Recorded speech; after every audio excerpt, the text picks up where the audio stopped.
And we are live. Woohoo. Okay, let me do the contacting affiliated parties thing. If you want to be part of the affiliated parties thing, Windows. Shoot, where? There it is. So I try to at least have, or post when I'm doing my streams, either on my Blue Sky, you can find a link for that in the description.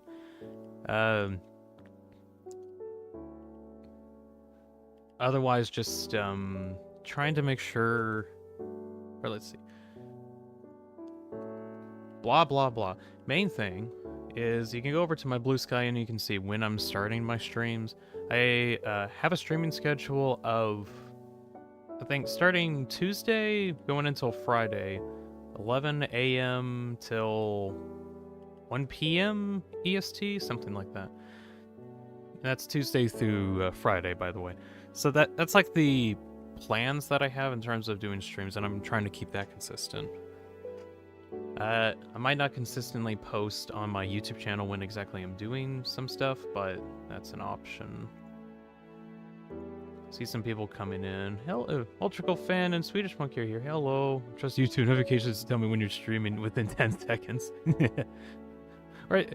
At least I try to make sure, like, if I'm thinking on streaming the day after, I try to post a thing that says, hey, I'm going to be streaming tomorrow, and then I try to keep up with doing that.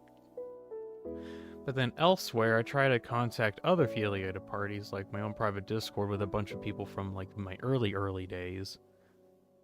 But also, as something else that I wanted to try out, so because because I've been getting into this Tenna avatar thing, I've actually gone on to the Discord of the VidoTube Discord people, where just like general stuff, and apparently they have like a little section there where you can say, hey, I'm like streaming a thing. Do you want to check it out? And that's the idea. So I want to see if I can like just mention that over there and see how many people stop by, because apparently some people over on the Discord thing actually were kind of interested to see what this project's turning into. Let's see.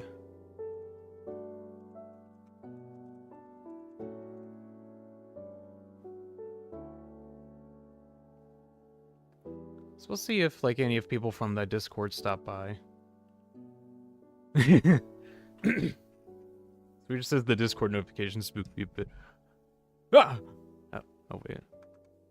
Yeah, I'll show off the actual thing that I've worked on in a also, I've kind of noticed that this whole thing has actually caused a lot of laggy issues. If you look at Tenna up there, if I move it around a lot, or let's see, if I move him around a lot, you'll see him like spazzing out. I think that's purely a visual bug. This thing got kind of crazy. Stay hydrated, says Ultrical Fan. Ah, yes, hydration.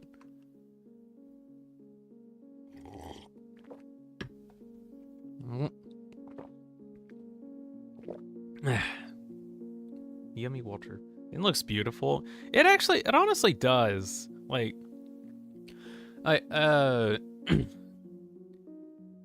argued with myself if I wanted to like make something this complicated, but it kind of ended up being I needed something like this, so I ended up making this like huge preemptive thing. Like literally like 90% of this whole circuit board is pretty much, it doesn't even do anything. But it's kind of like getting stuff set up for whenever I am going to use them. At least that's the point. Swedish says he's got a soundboard now. That's cool. I need to get myself a soundboard. I don't have enough room on my table for that. You know, I could use my keyboard. Or I could use the, like, 12 different buttons that I got. That's all taken up, though, so that's not an option.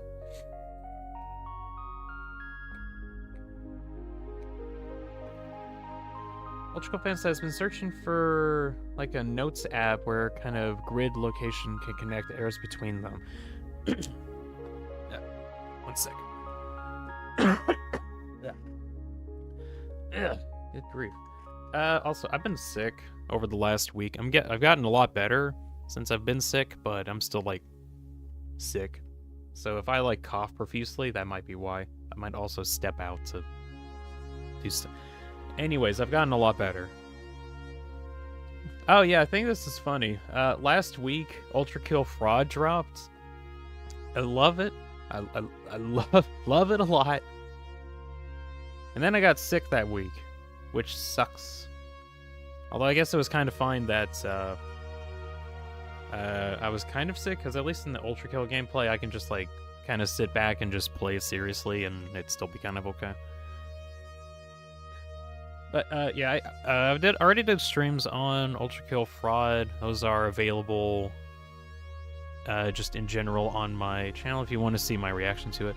General reaction is, "Can I have my physics back?" is pretty much the one line that I kept repeating a lot. I am honestly amazed at what was possible in that fraud level. That was so cool. Were there issues? Yeah, of course there were issues. There's like some FPS drops very frequently, as well as like some out of bounds problems. But honestly, like if you kind of like go past the out of bounds issues that are actively being fixed, like they're actually being looked into and fixed, like, the out of bounds issues and the graphic issues. So that's nice. The question is, the TV time? It's gonna be at some point. TV time. We eventually player 8 frames per second. I've had lag issues, and I have like a supercomputer, and even I have lag issues.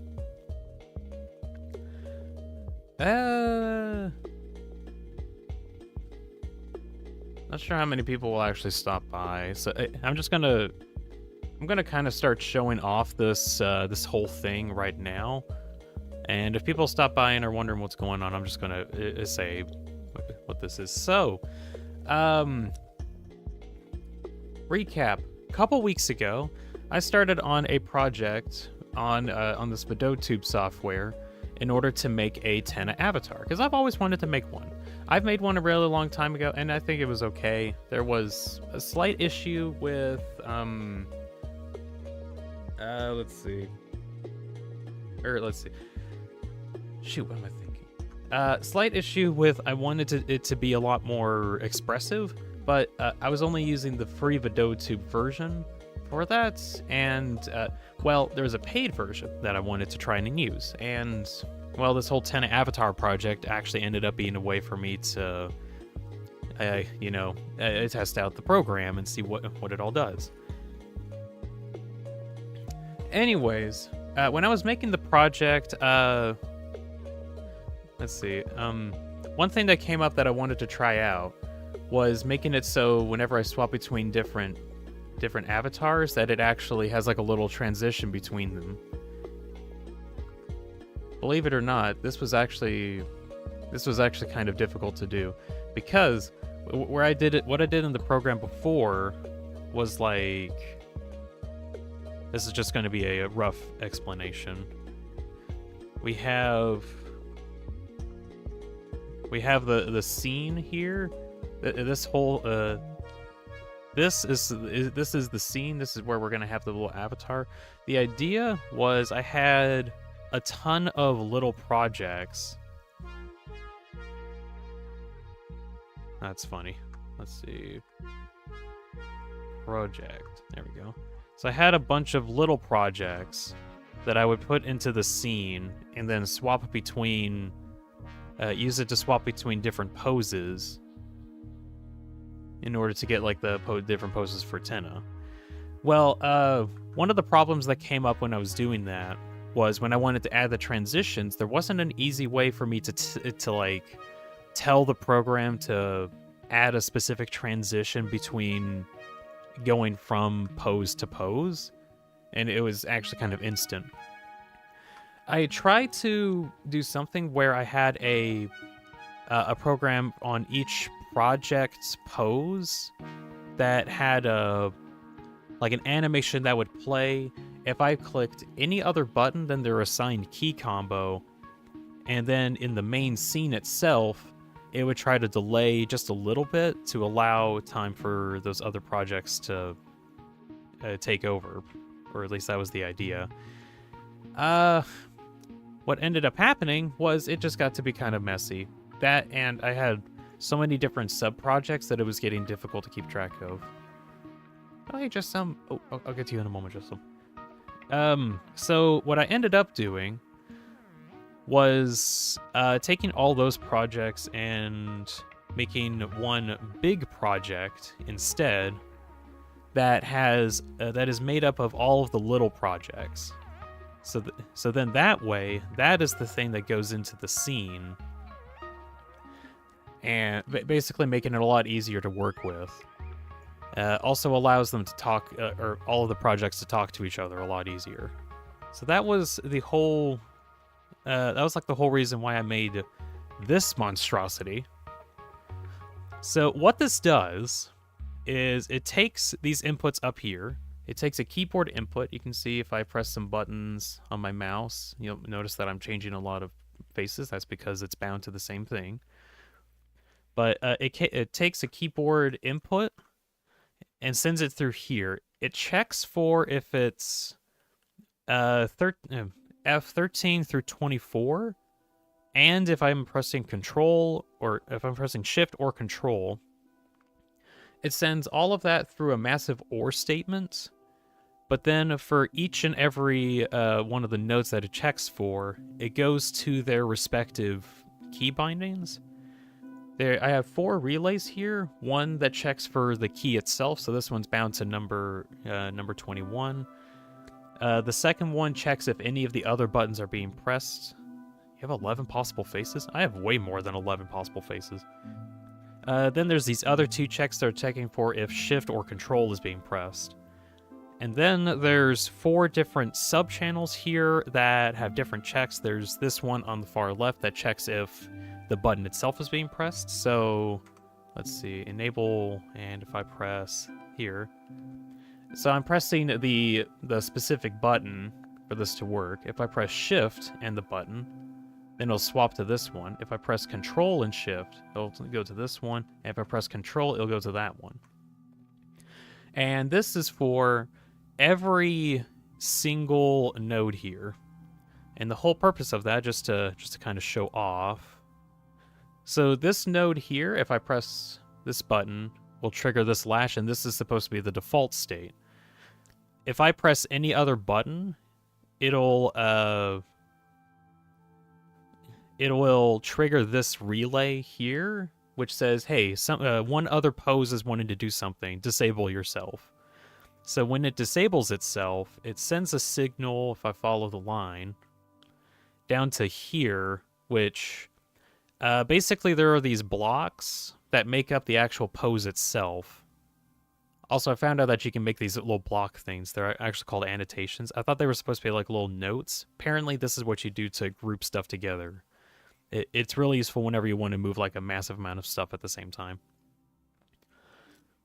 So, how this works is as soon as I press the trigger button, the relay here will be triggered.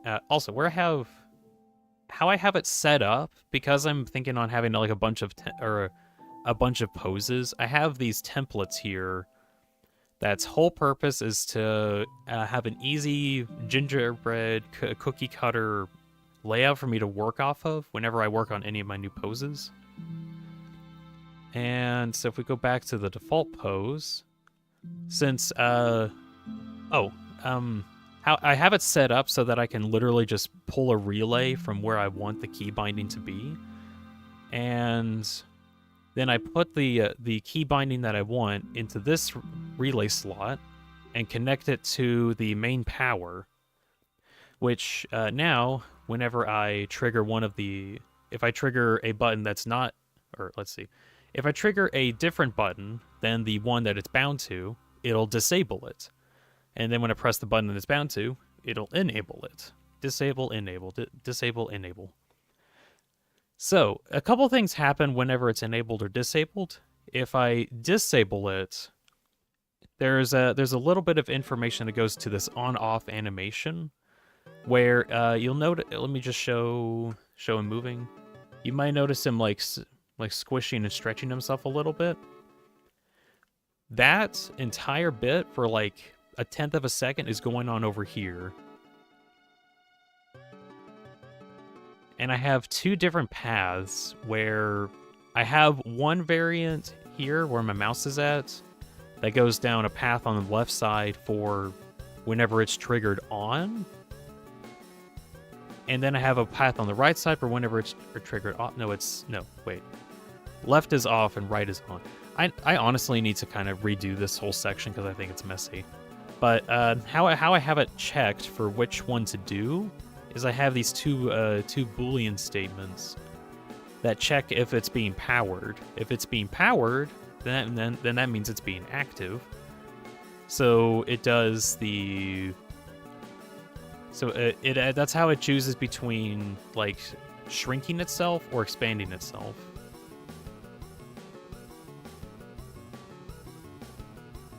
So if I just as an example, you can see the Boolean statements turning off or turning on depending on which pose I go towards. So that alone was like the whole reason why I scrapped the old project, or at least like wanted to completely redo it and make this monstrosity. So what this allows me to do, also as an example here, this is the Tenna point animation, and this is the one where he's like pointing left and right. Now, I have two buttons bound to this guy, but I have it set up that the two buttons are actually going to the same pose block, and I have different checks here near the bottom. I actually like this is like a new version of the on-off animations that chooses between either doing like posing left or posing right. So that way, when whichever of the two buttons are being triggered, triggers different animations for him. And I have it set up so that he kind of like rotates a little bit every time he like triggers. I do want to work on this a bit more at some point to clean it up and make it a lot smoother. But definitely, right now, this is a really good proof of concept. I mean, look at him flopping around, and then you can go up into the blossom mode. So one of the possibilities is I can have multiple key bindings bound to one pose, and then have different operations based off of that. And I think at the moment I can have up to 48 different faces, because there's 12 different buttons. Each of them can have 4 different states, depending on if it's shift, control, shift and control, that kind of thing. I'll talk to Chad in a moment. I'm just going to finish showing this off. Other thing that is possible, I can also use the Alt modifier for whenever I'm doing stuff. So as an example, this is, let's see. So this is what's known as the, what I'm calling the Blossom animation. He just kind of, I also have it so that you might notice he rises up a little bit whenever I trigger him. That is because I actually changed a little bit over here how his like trigger on animation is delayed. It's from this node here, where it's smoothed out over a longer period of time, so he actually takes a little bit longer to stretch up. Now the Alt modifier, I have a Blossom toggle over here that if I press, let's see, if I press Alt and then the key, there we go. I have a little Blossom toggle, and I can toggle it on and off. And then also I have it set up for whenever I press any, or whenever it's unpowered, so this relay goes dark. It also it kind of resets itself whenever I go to the Blossom state, so I can trigger it whenever I want. Now, the interesting thing is because I use the same buttons in order to trigger one of my faces, as well as to trigger one of the alternate states that one of these poses can be in. I have a trigger up here that checks for if I'm pressing Alt here, it'll disable changing poses. But I also literally just this morning, I also added in this caps lock enable or disable. So not only if I press Alt will it disable all of these nodes, but if I press Control or if I press caps lock, then it stays that way. So that's how I can like control my paper avatar right now without modifying him. And then if I enable caps lock, all of a sudden both of them are working at the same time. This is just for like convenience if I wanted to not change poses at the time. One limitation that I do have, and I need to figure out how to do this. What happens if I press two buttons at the same time? Well, two of them get triggered. So I need to figure out at some point how to tell it to only let one input at a time, because at the moment, if I press two buttons, then there's like two Tennas that can show up, and I need to probably fix that. But as long as I hit like one button at a time, it cycles between them pretty well. Actually, wait, no, I had an idea. I think I had an idea where I actually add a delay for each and every one of these off of like 1/100th of a second. I don't want to do that today. I want to actually work on some other poses and get some more in. But I think I could just add a delay into all of these for 1/100th of a second each. And then it kind of checks all of them over time. So I think that can work. All right. Also, I have one other thing. Just to simplify, I have all of... let's see. Whenever I'm talking, he kind of stretches around a bit, depending on like the kind of talking that I do. That is actually controlled by this whole section down here, which is really nice. I feel like it's kind of too strong. So this actually allows me to universally affect the scaling modifier of them, and in each pose, they also have a section here in the middle for how much they want to be modified individually. So let's see. As an example, here's the default pose one. I can change it so that the Y value doesn't... Is that the Y value? I think. So the Y value doesn't get as stretchy, but I can also make it so that the X value is a lot stretchier. Change that back. If I set that to 5 as an example, you can see Tenna stretching really high into the heavens. It's really funny. Let's see, set that back. There we go. So I have basically like a microphone relay as well as an X and Y relay input that is controlled here. Whole point of this is whole point of this whole thing, as well as this entire mess, is to reduce the amount of inputs on the project, because I found out that if you have too many inputs, it actually causes lag. So I've been trying to figure out ways that I can reduce that.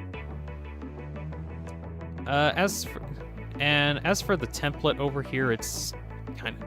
Oh, wait, okay, one other thing to kind of show off is how it swaps between different faces. This is specifically the talking state nodes, where it takes the microphone input, and depending on how loud I am, it checks like different thresholds, and then depending on which threshold is reached, then it chooses from different faces. So there's like a silent one. There's my mouth is slightly moving a little bit. Mouth is a little bit more open, and then like very open if I'm talking too much.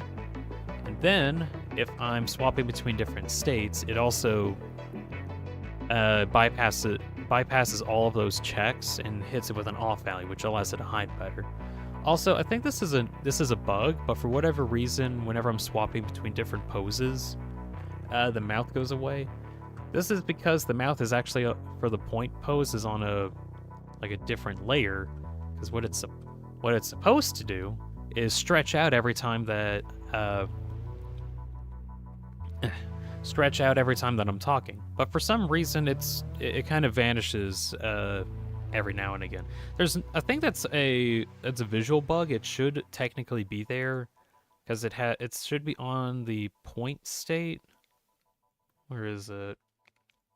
If I have that on, then my the mouth should be on, but it's just not, and I don't know why. I do believe that that's a bug though, because if I go to new window, scene model, there we go. This is where I'm importing everything into. Oh, wait. Let me see if I can get it to the... I need to make sure I import the latest version. Because it doesn't update the file itself. I have to kind of keep checking it. That is really cool. Okay. Close that down and back to here. So yeah, that is the avatar at the moment. Plan that I have, jeez, he's spazzing so much. Plan that I have is over time, especially during this week, I want to work on the avatar some more, adding in some poses from my last versions, and see if I can like add those in. So that's going to be like a major streaming thing that I'll be doing. Alright, I haven't read chat in a while. I'm going to catch up on that. Let's see. Dean, question, is it TV time? It could be, if I actually get this working. It'll be a lot better soon. Just Stuff is here. Hello, Jessum. Welcome in. Malphite is also here. Hello. Jack Ghost is also here too. Hello. I'm here, and oh my goodness, what am I looking at? You're looking at Tenna.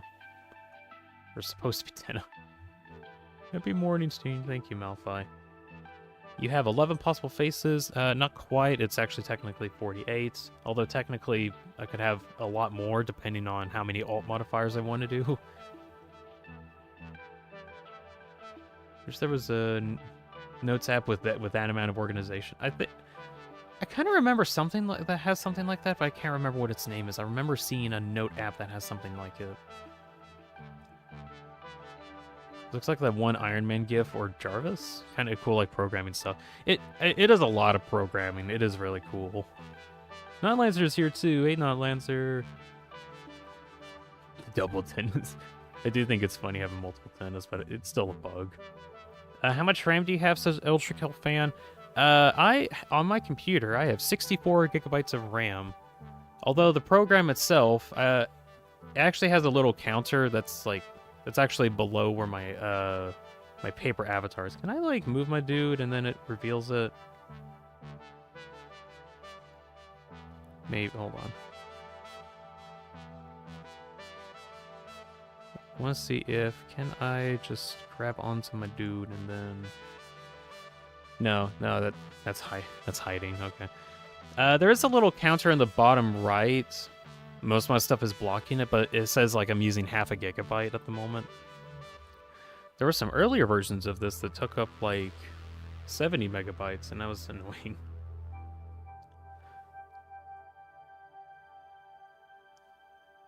Let's see, Jaron's here and says, does Tenna play Ultra Kill?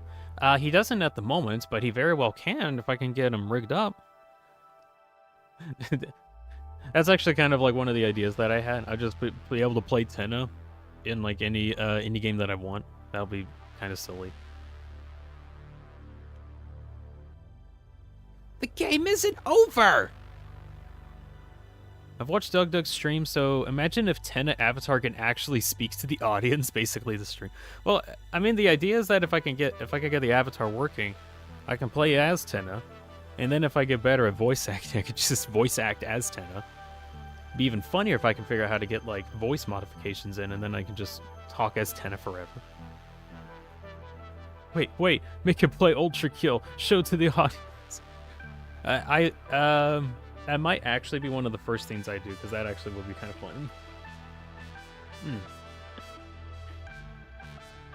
I don't have, like, huge overarching plans for what to do with the Tenna avatar, besides use it as an avatar.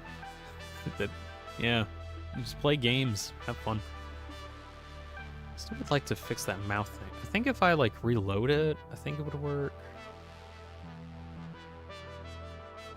That's gonna be irritating if, oh man, that's gonna be irritating.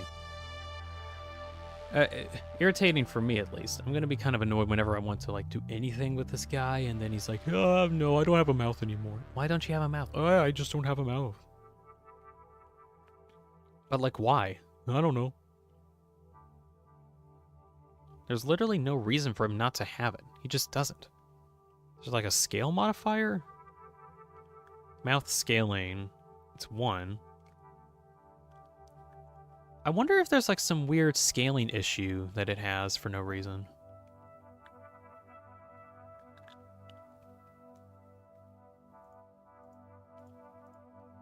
Oh, wait, no? Hold on.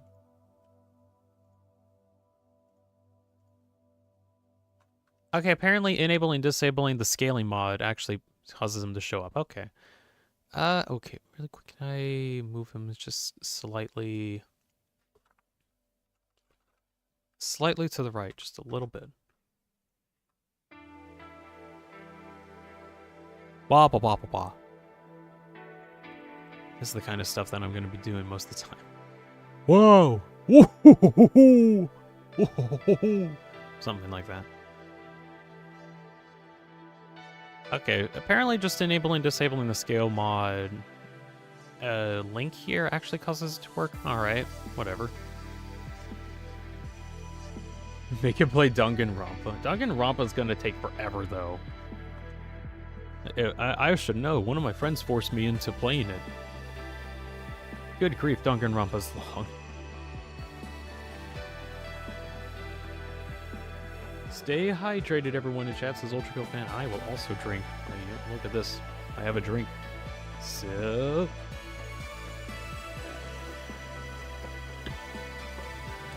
water. Lovely water. Okay, caught up to chat. I'm gonna start on this insanity. So, main thing I want to try to do this week, there's like other plans that I want to do in order to make the avatar better, but or like modifying some of the scale stuff. Is that? Hey, why is that? That's supposed to be 0.6, and I changed it to 0.6. Maybe I didn't save it right when I opened it back up. Rio says, my PSP is dead. I cannot know how Chapter 4, Chapter 8, 6 ends in Danganronpa. I have been on a cliffhanger for a month. That's Danganronpa. Danganronpa. And worse, I already know the plot twist. I got spoiled, too. That's what you get for not playing the game. Although, I personally feel very annoyed that, like, you can't take a break from any game. You have to finish it immediately because the internet has a horrible tendency to spoil everything. Not because it's not because it like is nefarious or anything. It's just really easy to spoil stuff. Let's see. I want to work on getting. I want to get the point up one. So this is going off of a previous version of the project for the point up. I want to see if I can get the point up guy in, and this way I can also show how I get this working. So I've got him just over on my second screen while I'm working on this. So whenever I want to add in a new pose at some point, I take one of my templates. I have 2 set up right now. One that's actually like the main actual template that I base everything off of, and then a copy that I used whenever I want to like make a new pose. Because One of the issues with the program at the moment that I have with Vidotube, I can actually show this off right now. If I copy paste all of that and paste it over here, well, look, if we look kind of close, you might notice there's like a couple nodes here, like these two that aren't linked to anything. These actually should be linked like this, where like there should be links here, but for some reason they're not. And I think the reason is because whenever it's like copy pasting everything, it links as much as it can, but most of the nodes only have like a single input. Even though they can have multiple inputs, it's just they have only one by default. So whenever I want to modify, let's see. So if I ever want to copy paste a lot of these, most of these inputs will be missing like some of the other connections, which of course makes it a little difficult to accurately copy paste a lot of these. So I try to have a couple copies of the templates just for convenience, so I just have those ready so I don't have to spend too much time. At the moment, we'll just use this template here because this one is pre-ready. So let's see. Jared says, spoilers, very dangerous. Did you know that character dies in plot A? It was years ago. Oh, okay. I'm trying to focus. Focus just for a little bit. I'm gonna focus just for. Okay. So the point up pose is what I want. Whenever I'm pointing up, I want to use button 23, and it's just going to be like a default pose thing. So I just need to press the up button once. So it's linked to this relay. So this is the one that I'm going to be using. I can easily drag that into my template down here, and then connect that relay to the actual relay that powers everything. So now I technically have a pose ready, and it is currently able to be active. There we go. But it doesn't have anything in there, so I'm gonna have to import some files. Let's see. So I need to go to avatars. I also try to store the sprites in a specific folder just so I can find them easier. So this is going to be point up. I'm sorry, you're not going to be able to read this because it's so small. Point up. And I tried to put the number that it's bound to, even though I probably won't need to. I just do it out of habit. And I can just copy paste some of those sprites into there. And it doesn't need to load any of these sprites into this. It doesn't need to, but I just have them here just for like convenience. And we'll just import point up 1 through 4. And that's over in an assets menu that's on the right that my dude is blocking. And I like move myself. There we go. There's an asset thing here. This is where I import everything. And then I have to take those new sprites, put them over into the layers, which then adds all of the point up layers here. So in order to get them hidden, I need to make a new state group. This one's going to be point up. I have to keep changing my caps lock thing.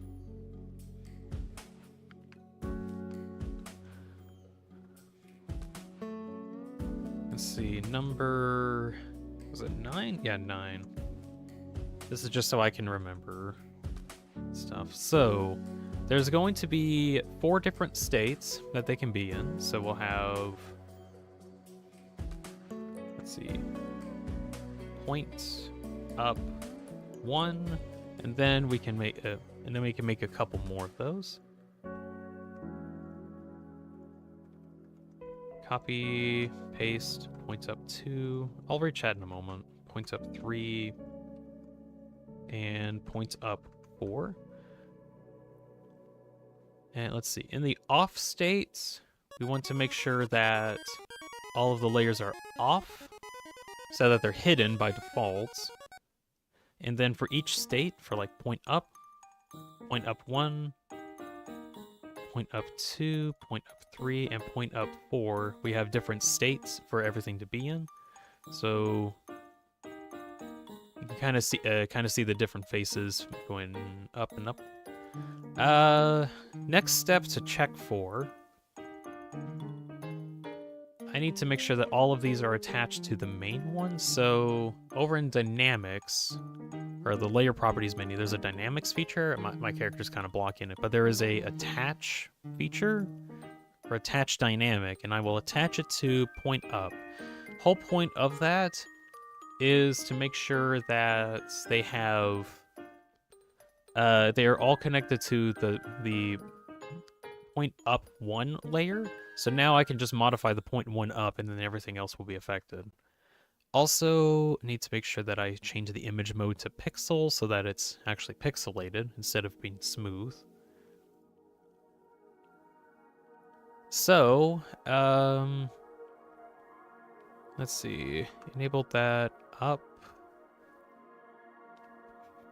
Focused on watching the stream. Yeah, me too. I'm watching the stream too. Let's see. There's also a bunch of images that get, or not images, but just like little info nodes that get imported. Those are used for other stuff, but I kind of use them as like a little indicator on which pose I'm working on, just as like a little image, because there's like no other way to import images like that. Function. What function is that? Shoot, what function was that bound to? Function 23. Okay, and then I change that so I keep in mind what function it being. It is also points up, and we'll take the state group. These spawn in every time that you make a new group. I'll insert it into the state group modifier here. And now I just change this, so point up, and need to add these into the list as well. Points up 2, 3, and 4.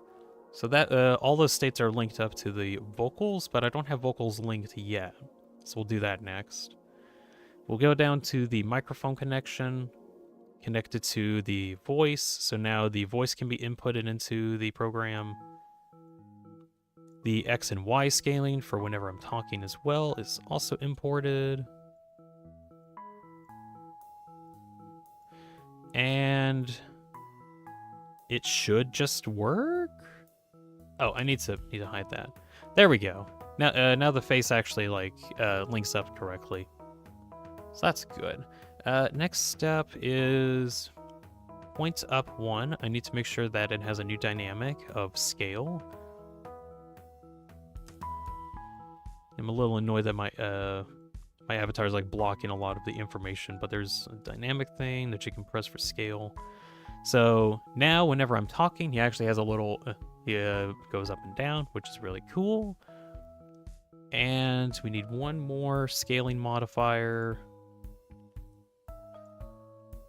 specifically for the on and off animation. So put that in.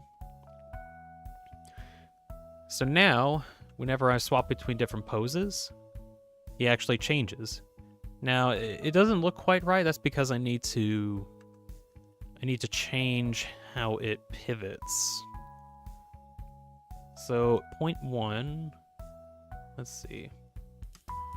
There's a thing where you can add in a pin on the far right side. It says pin, and it adds a pin modifier, or like a pin anchor on this left side. It's this thing that I'm moving around. I'm gonna have it around his feet. So now, whenever I can change the scale modifiers to pivot off of that pin. So now, whenever he's talking, he actually like pivots off of his feet instead of like towards center mass. And I think that should...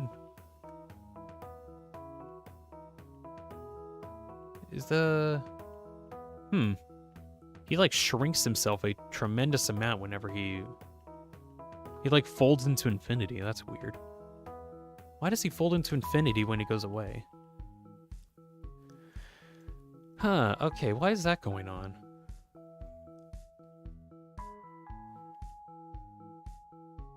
Oh, the X value actually goes down to... Oh, I must have something that's making it want to become 0. That's my assumption. That's the kind of stuff that I have to look into.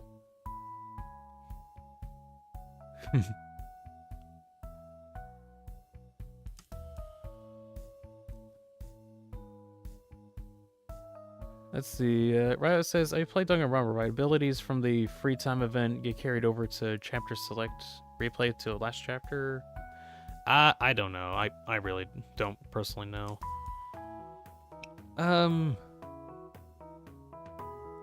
Okay, I need to check my template really quick. I must have like missed linking something. Because everything should be working.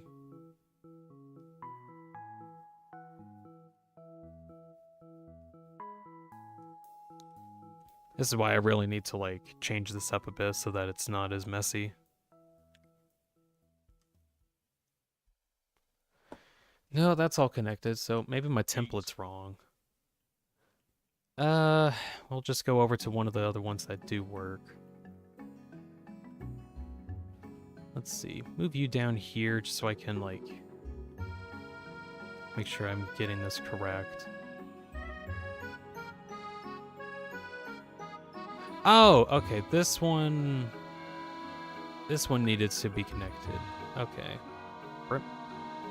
So now does that work?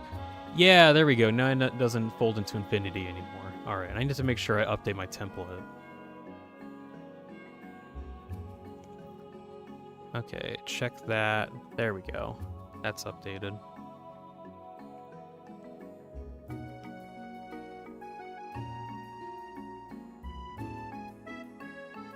Forgot to update the file. I keep trying to like make sure I have backups of everything. So like every time that I add a new pose, I need to have like a different state or a file just to go back to in case something goes wrong.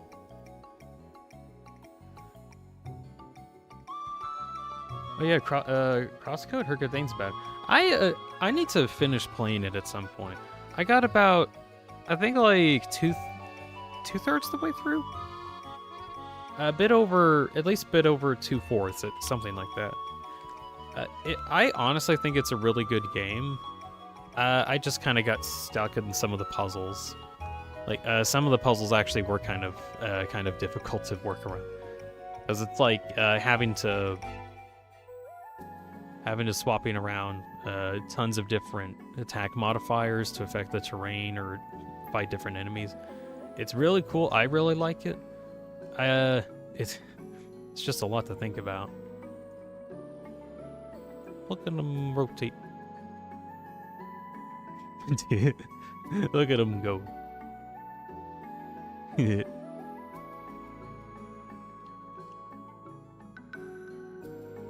Let's see. Change that to 0.1. And I can also make him wave a bit more frequently. Yeah, there we go.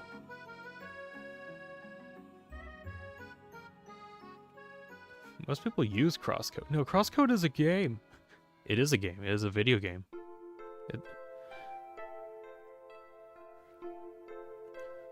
Anyways, I think I got the point up implemented, which is cool.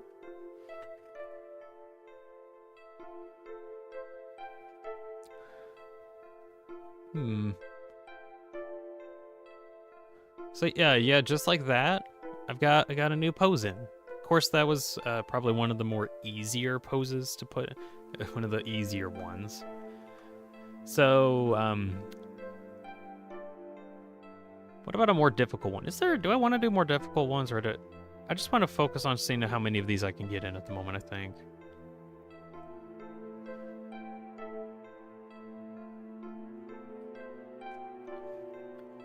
You're wrong here. You misread. I use crosscode. Is crosscode like an actual program that some people use? I know it's a video game because I played it, and it's kind of good. Let's see. Oh, yeah, I just remembered. I know Tenna has a thing where, like, whenever he points up, he also, like, kind of flips back and forth from when he uses his point up. Hold on. I'm gonna add a note here. I can just take those out. Let's see. Add a way to flip model. So I'm gonna be doing that at some point. So I'll leave that as a note for myself in the future. Insert image where Tenna holds a baguette. I forget. Does Tenna, or let's see. Is there a point in the game where Tenna has a baguette? I know he gets like a chef's hat.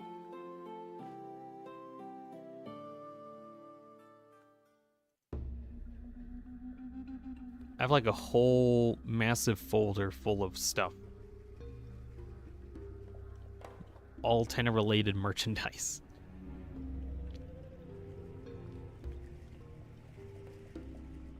Maybe somewhere, I just haven't found it. Okay, let's see. What pose do I want to try to import next?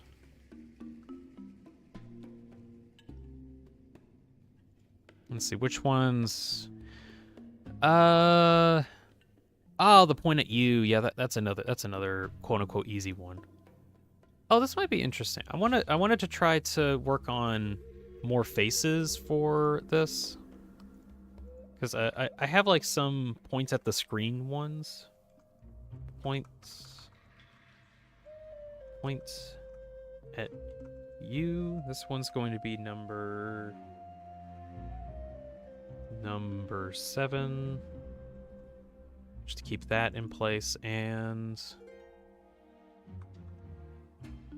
let's see. Import those into here. I want to work on... Let me pull up my photo editor. I use Fire Alpaca for my photo editing stuff. You don't entirely need to use it, but it's an option.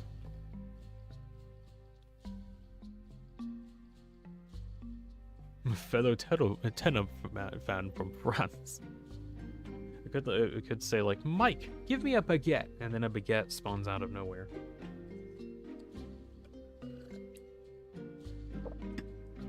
Slurp. Slurping. Keep slurping. Let's see.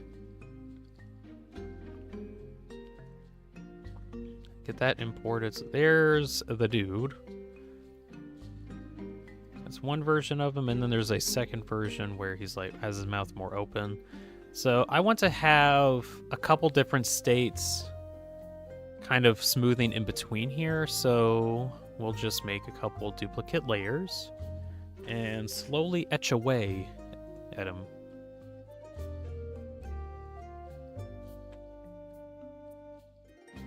Like, how do I want to do that?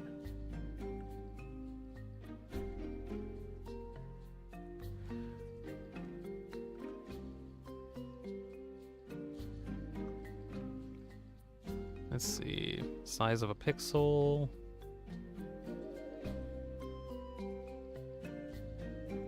Let's see, overlay that one. We'll just hide that a little bit just to get an idea of where the mouth kind of is.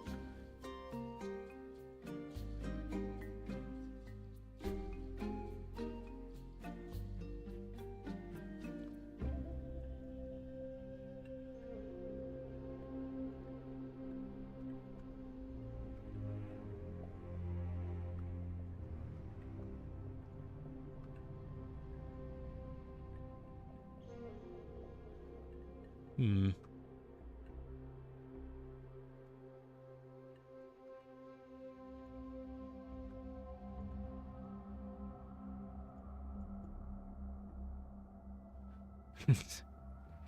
Question. You play Danganronpa, right? Without spoilers, favorite characters also add Tenna, a missing sprite in the face. Add Tenna, a missing sprite in the face? Hmm? I don't understand that one. I'm just trying to see, like, what I can do with this, though. Favorite Danganronpa character? Hmm. There's a lot. I'm gonna say there's a lot of really fun characters. Although, I really like the characters in the first one. I feel like all the characters after the first Danganronpa, I mean, they don't technically get worse, but they just kind of become the same characters but repainted. That isn't like to say that like the new characters are bad or anything. It's just like, oh man, they're not as like unique because it's like, oh, it's the same thing, same guy from last time, but slightly different.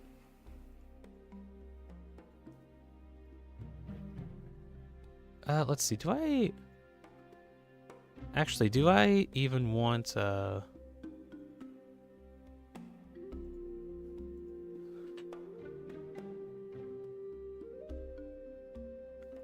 actually, I don't know if I actually want a fourth one. I think a third one's actually okay. A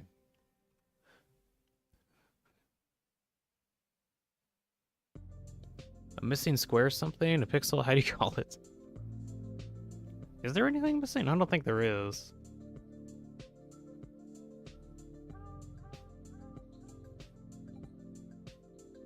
Yeah, he's transparent. I'm gonna fix that.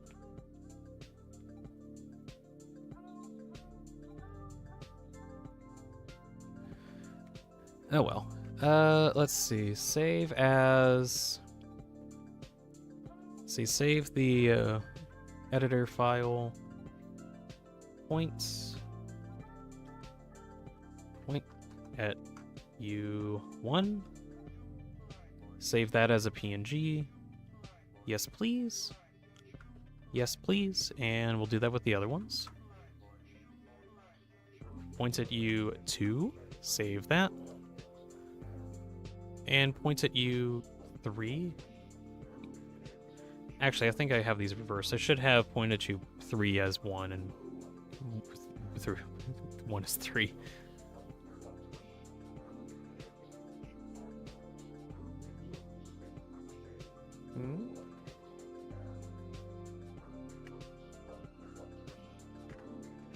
My cat has announced his presence, and he doesn't want to be doesn't want to be perceived. Okay. He like meowed at me, and I'm like, yeah, what do you want? And then I put him in my lap, and he's like, I don't want that. And then I'm like, but I thought you wanted attention. Not that kind of attention. Well, what do you want? Meow.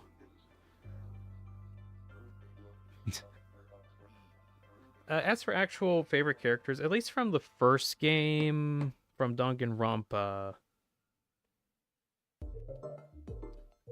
Shoot, I'm trying to think. I honestly have a hard time remembering their names because they're kind of complicated, but I really like the big guy. The very big guy.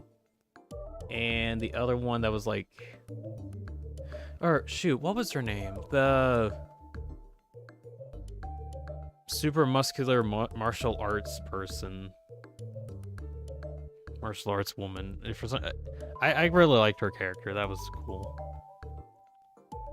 Okay, I think I got that in. Do I need the... I don't think I need some of this open. I'll just close it to save space, put that back up.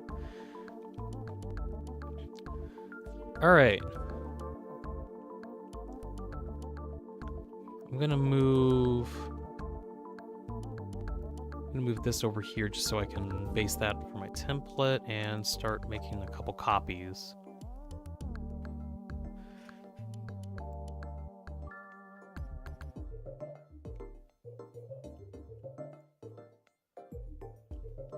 Let's see, so that needs to be plugged in. Of all of the features, I wish that they would like fix or add in at some point. I really would like for whenever you copy paste stuff in, that it actually like transfers all of the different nodes that you wanted to input in, because otherwise it just would not work, and it gets kind of annoying trying to make sure all of the nodes are connected correctly.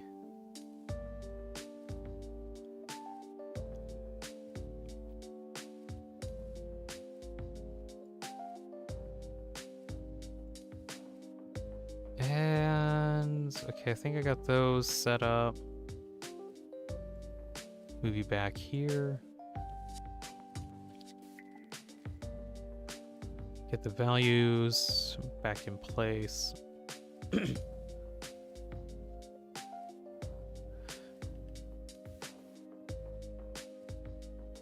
Let's see, the one which was important. What am I? Sakura? Oh yeah, that was her name. Yeah, Sakura. She was cool. Oh, forgot to add that in. Is that? Okay, I think that's all that I needed for it. Maybe that too? Yeah.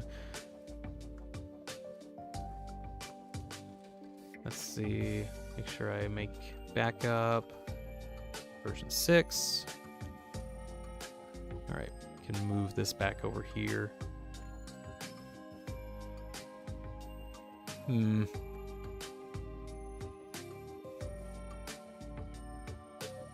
just says that it was just always been a wee kid. Played Mario Kart, Mario Galaxy type stuff. They haven't gotten into PS3 or such. I've honestly been in like the same Nintendo sphere for a while. Like I've started with the GameCube and then went into Wii. All right. Kevin's here and says hi. Hello, Kevin. Working on a big Tenna project. Trying to import a lot of my past stuff. So let's see this button. Which button is that? 7, and it's that one. So bind you. There we go.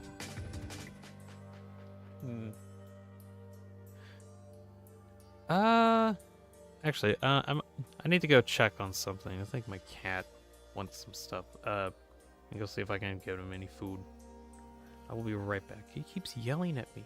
I want him to not yell at me, but there's nothing I can do. I'll be right back. Give me like a few minutes. Yep. Well, that didn't work. Yep. There we go. That works. I'll be right back.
Okay, I'm back. Hello. My cat has been fed, and he has been satiated for the time being. Until he is not, which is always. Okay, where was I? He'll be right back at us. Shoutouts to my boy Mario Galaxy 2. I love Mario Galaxy 2. I love playing that so much. I always keep thinking about playing it again, but then I just don't have time. Let's see. Setsu F15. And we'll get the audio and scaling linked together.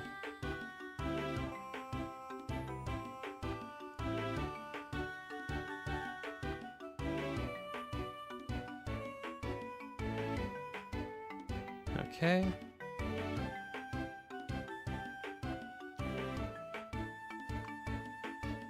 Point at you is the name of it. And I need to import them. Importing other faces. Let's go in here, sprites. Point at you. Get those three in.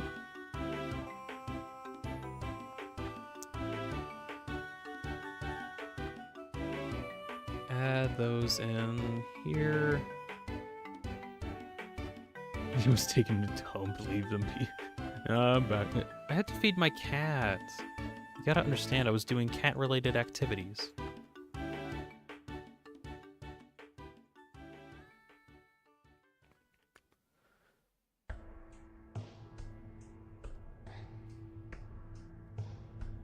Kevin says, started with the DS, then PS3. After PS3 was 3DS, and afterwards got into a Switch. Now I have a Switch 2. The Switch was dying. Aw. I want to get a Switch 2 at some point. It's just expensive. And there's like only like maybe 2 games that I want out of it. Which kind of sucks, because like I want Kirby Air Riders, and that's kind of it. There's like almost no other reason for me to get a Switch 2 other than Kirby Air Riders. Which again sucks, because there are other cool games on there. It's just that's the only one I really care about. Let's see. So, new group name, point at you. Num7. And there's going to be 3 different states. There's going to be 1 point at U1. I'll just copy paste that in. Well, not like that, of course. Let's see. Yeah, you're copy pasting the entire code for some reason. All right. You do you. That's just what I want to do. Okay, there. Point at you 2. There we go. Good job. And then finally point at you 3. All right.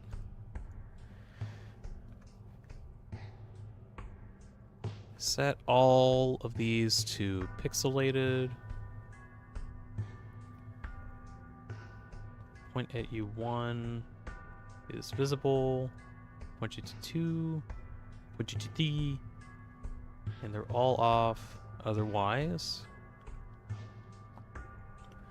And then add that into here, point at you 1, 2, and 3. So now if I trigger it... No, what? Why is it not working? There we go. Might have been pressing the wrong button. Alright. Yeah, I think already adding in just that in-between mouth, just as like a smoothing in between the two, does make it look a lot better. I don't think I particularly need a 4th one. No, I think it's fine. Kevin says the game I wanted was Pokemon Legends ZA. I wanted the better graphics. The games always look really good. I just wish the like all the gameplay of some of the new games actually were a lot better. They're good. It's just they could be better, and they're just not as better as they could be. I got into Pokemon, I think Gen 5 is when I got into it. That was a pretty good introduction. I felt, apparently, like, there's others that have been quote-unquote better, but I don't know. I haven't played them a whole lot yet. Don't have a lot of time to either. Let's see. Add in scale mod. I'm gonna need 2 of these.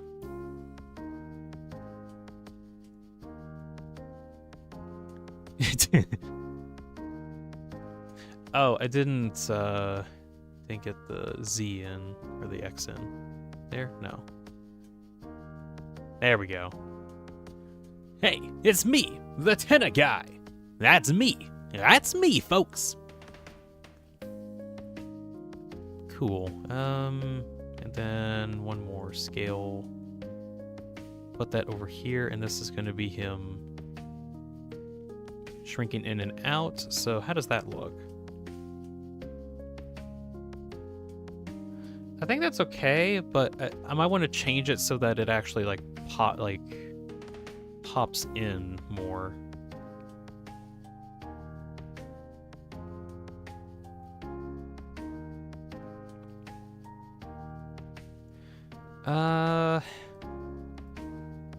I think I can change that by adjusting this modifier here.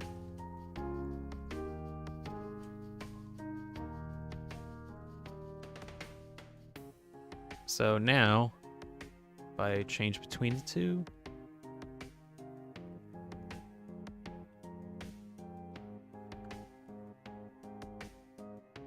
no, it's still not exactly what I want. Why? Why is that?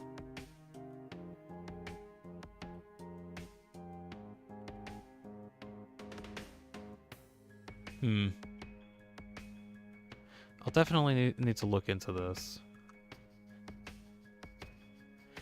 I do want a slight scale modifier for whenever I'm not talking, so he like pulsates a little bit. So I want to see if I can change that a little bit. So if I add in, oh wait, what? I want to make sure that is like he looks okay. Oh, I need to adjust the scaling of him. Let's see, can I like move him just a bit?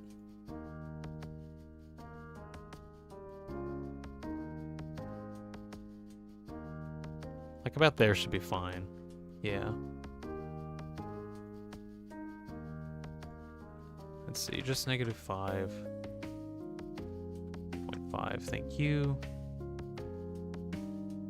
And then I gotta go to all of these and make sure that they get their correct positions.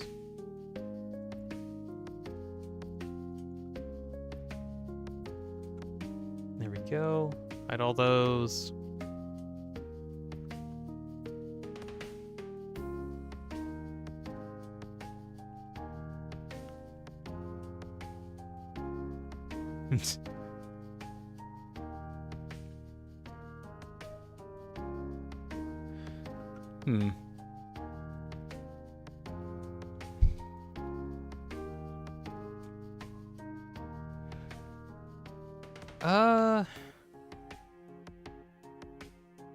Actually, do I want a Y modifier? Ooh, I'm gonna try not having the Y be adjusted when going into it. How about that?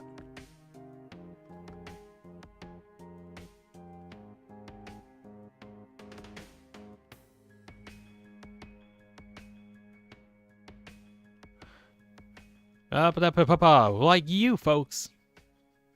Like that. What do you think? What do you think? That actually looks pretty good. Ha! Da! Adi ba da ba. Ba da ba ba ba. Ba ba da ba ba. Ba ba da. Okay. This is the kind of insanity that I put myself through every day.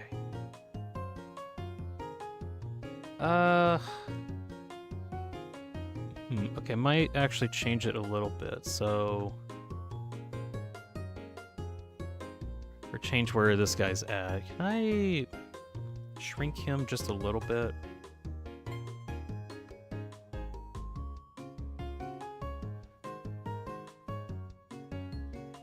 Yeah, but he kind of looks almost too shrunk. Okay, revert that back. That's me, Tenna guy. You're probably wondering how I ended up in this situation. So, basically, Mike put me up to this. He forced me into this situation. It's frankly quite irritating. Let's see, what about the point up? What does that look like?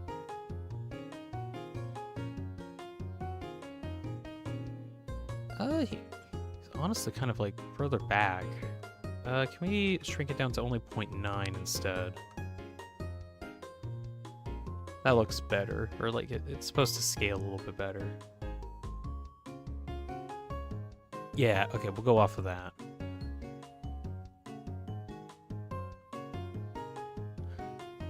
Okay, set all of those.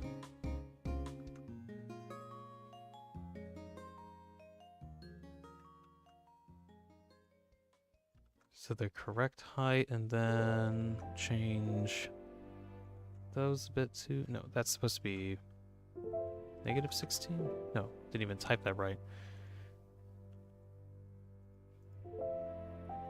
It's supposed to be -16, and I messed that up. How's that possible? Now he's like spazzing out so much because of how incorrect I've done it.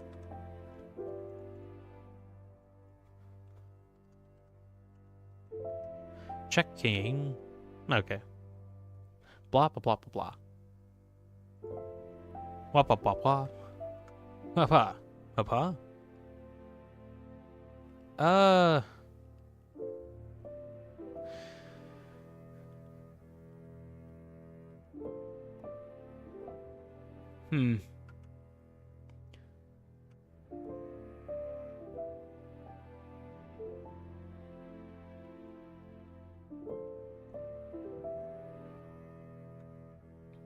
I think it's okay for now.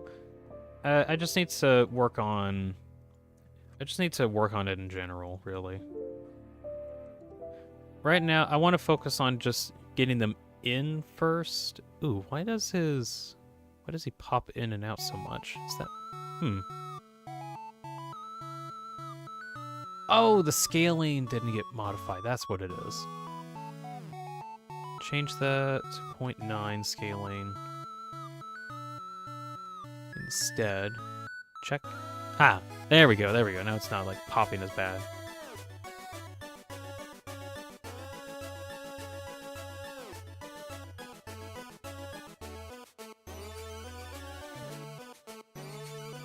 Okay. Definitely need to double check some of these, but I think this is good. Definitely good. Definitely on the good side. Alright, so that's another pose in... I think that's all of the, like, basic ones that I've already done, I think.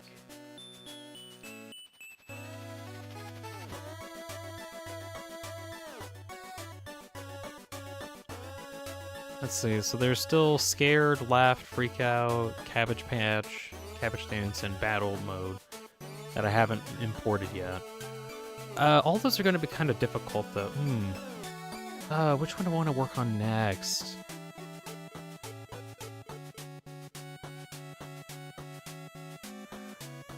I'll think about it. Let's see, reading chat really quick. Kevin says I'll be getting a new laptop later today. Oh, that's cool. That'd be nice to get a new laptop. Love the music. It's from Dweller's Empty Path. It's from Temmie. The same Timmy that helped make Undertale and Deltarune. That Timmy. That one. It's a cool game. Could check it out. It's not terribly long, but it's a good adventure game. It's because you're speaking. It's when you're speaking, he does that. Well, yeah, but I just have the scale modifier not quite right because he have like skipping scaling steps. Now I got that fixed up so it doesn't do that. Madden Country. Oh yeah, everything's green. Okay, so right now I have a couple different poses that I could work on. All of them will probably take an hour to properly implement because they're actually a little different, so to say.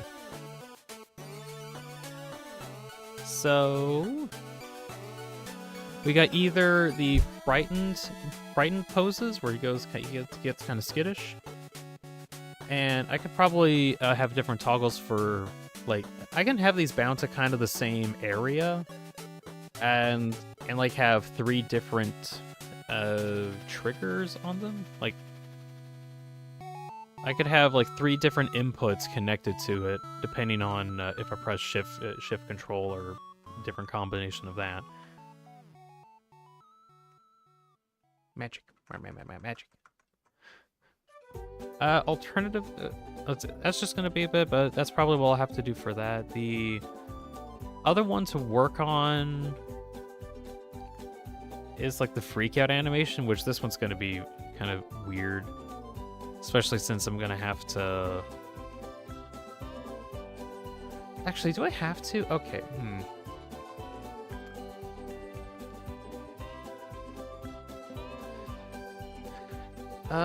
Actually, I want to try something out, because I remember from somewhere when I was, like, doing research on this program that there is a way how you can import a GIF and then have it do something? I need to check that. So, actually, I'll test this out with Tenna Dance animate, or the Tenna Dance one. Where is it? It's a bit faster. Can I have it just... Okay, yeah, this one. Just a regular Cabbage Patch. So this one should be able to be imported. Yeah, there you are. Let's see, image scaling pixel. We'll just I'll kind of put them off to the side here just so I can make sure I know what I'm doing. So there was something where I can affect the actual, or some value here, right? I need to check this out. So if I put in a 0, oh, this makes things way easier. Let's see, so if I change the value to 50.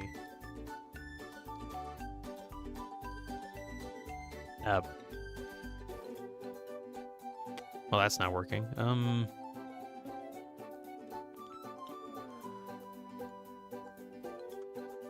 Why don't you want to work? 51, no. 1. 2. 90. What is it trying to do?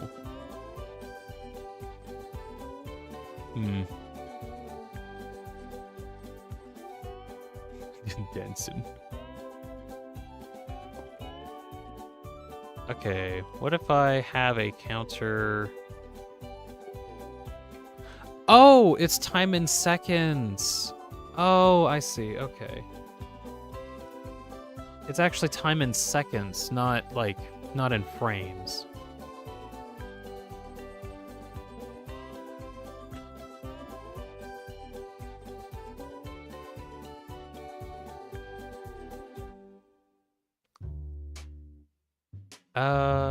Oh, so the total duration is here, which is 2.79 seconds.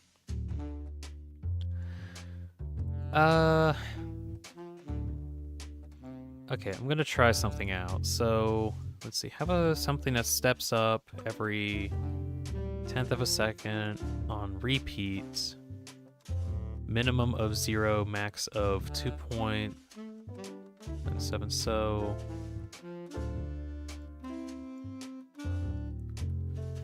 alright, so that should link it to the actual GIF time. So now, if I add in a value here that time scales the counter to 20, then it plays at hyperspeed. Cool. Does that cause any lag? It doesn't. Okay. What I did before, I tried to go through like have a ton of different states on this because it was kind of difficult getting them to function properly. Well, it turns out I can just import the GIF itself and then I can image scale it. Well, that solves a lot of problems.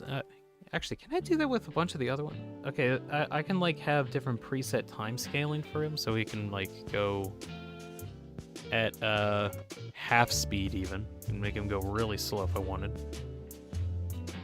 Or I can make him go super duper hyper speed.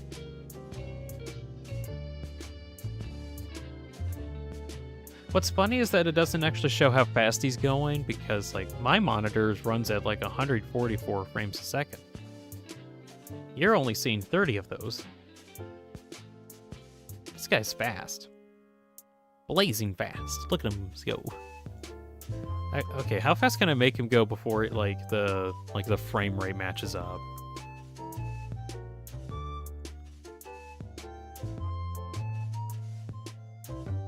He's passing out so much.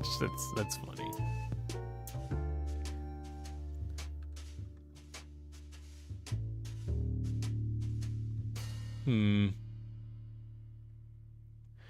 Okay, I got an idea to go through this. Okay, move that out of the way, and then have a separate counter on the right that goes up one step and goes up to, I'll just say 1,000 on repeat.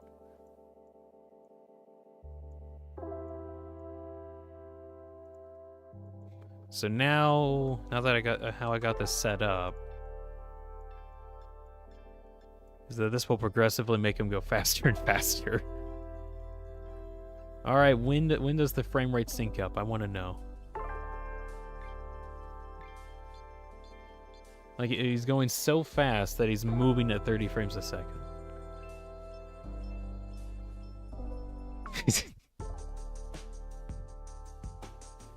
We've reached 500 times speed.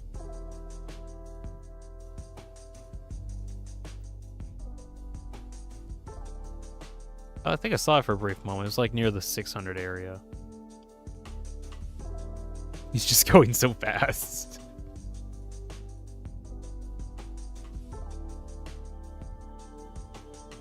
What's even funnier is that, oh no, the timer reset. That's fine. That boy's fast. He is at blazing speeds. Wait, hold on.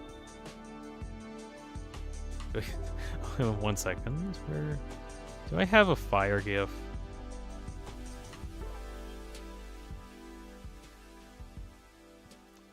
Okay, do I have like a better fire? Fire. Okay, here we go.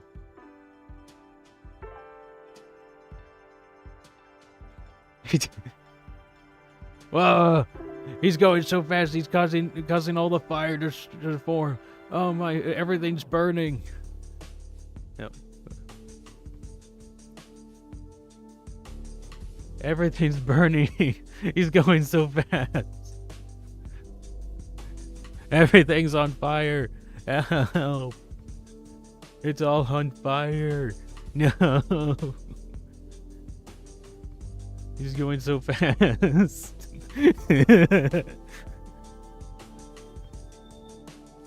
Okay, putting out the fire. But yeah. Okay, we survived.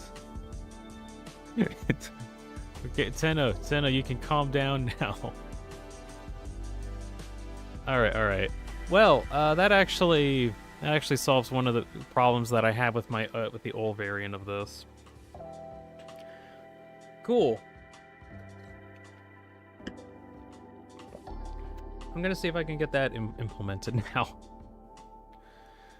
Alright, first things first, need to make the template, and then make sure that the template is copied correctly.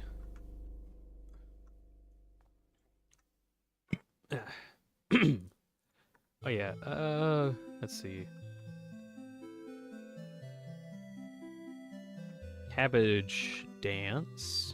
And what number do I want that to be? It'll be number 3.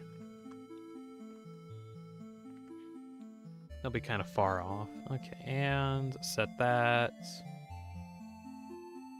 So state 1. I'm just gonna call it dance, all caps. And then while that's triggered, then he'll be dancing. There we go. Alright, checking the... Did I make a backup of this already? I need to make sure I have backups. I don't need to make this many backups, but this is a very good idea, a very good thing to do. Tenna stole my fridge. How did Tenna steal your fridge? Add the max speed dance as a joke. Okay, idea that I have is when I get this implemented, I can use like alt modifiers in order to say like, hey Tenna, dance at this speed, and then I can set like a predetermined speed for him to dance at. Although, if you want to see him actually dancing at max speed, I'm going to have to increase the frame rate of the stream, which at the moment it's only a 30 FPS, and even going any further actually causes like stability issues when it comes to me streaming, so we're just kind of stuck at 30. Believe me when I say, boy was fast. Wicked fast. If I like do something where I can actually use 60 frames a second or more, I could probably see that. You steal everyone's wallet afterwards. Let's see.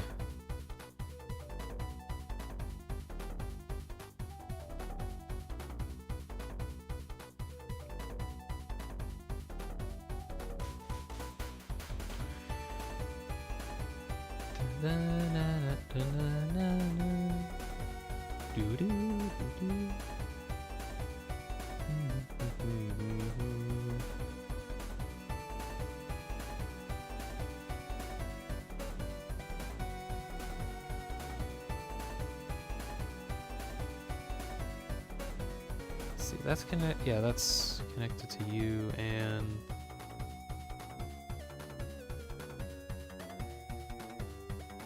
oh, it's 2 separate. Okay, there we go.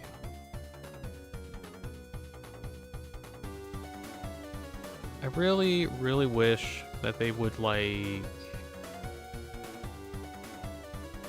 make it so that the nodes actually connect to each other easier instead of not. That would be very convenient.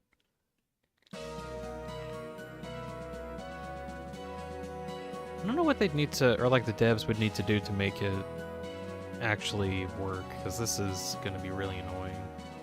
I'm going to file a complaint. Be like, yo, can you add this as a feature? I know this has been in development for like a month or year, sorry, but is there a way to fix that? I think that's good. That's as good as it's ever going to be. Alright. Template in use. It will be... Let's see, what button was this button? Take that relay, plug that in. Plug it into U, F. What's the F function? F21. F21. There we go. Kevin says, my phone allows me to watch up to 1080p. Well, your phone may allow you to watch up to 1080p, but there's also frame rates that are an issue. Oh, wait, do I want him to...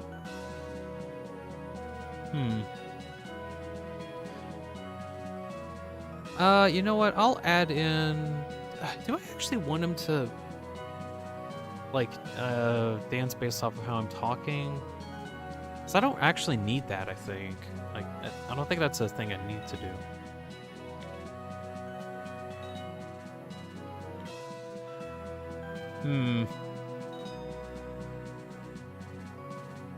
You know what? I'm gonna actually not have it connected. I'll leave it there in case I want to do something with them, but for now, I guess I don't really need it.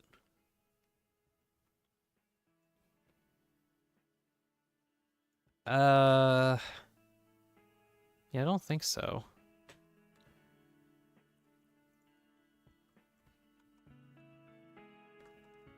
I would like the record to state that I only know how to spell cabbage because of this one pose.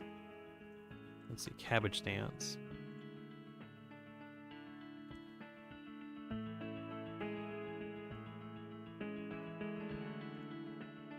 Okay, so it's off normally. Oh yeah, so where is... There's the state modifier. Plug you in. Bloop. Let's see, set to dance. There we go. And... need to make sure that this is in a good spot, so I need to slide him over. I think I need to shrink him just a little bit. So scale down by 0.9. Yeah, that's fine. Alexis is here. Hello, Alexis.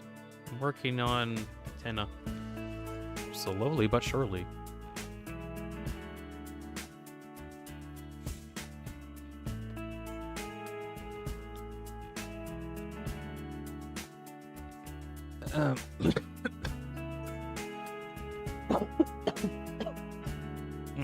Excuse me.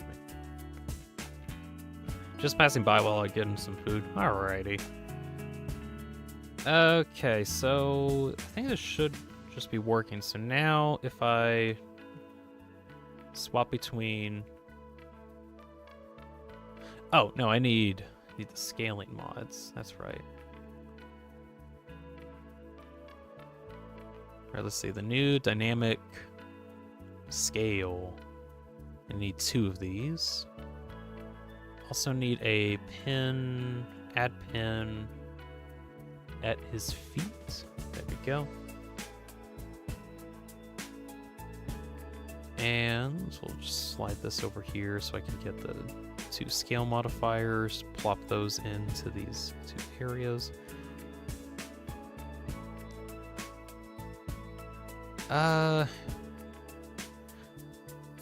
You know what, just for now, I might... For now, I'll plug these in. Why not? I don't think I'll actually use them, but at least they'll be connected, and I can turn them off if I need to. Ba-ba-da-ba-da, I'm dancing, doing the boogie woogie. Dancing. It's me, Tenna. I am the one dancing here. Okay, let's see, we'll change the scale mods to only about 10%. I don't want them to go too crazy. Wappa-dippa-dippa. Oh, that's not even noticeable. 3.3. So it needs, now it's at least like a little bit. Just a wee bit. Not too much, but not too little.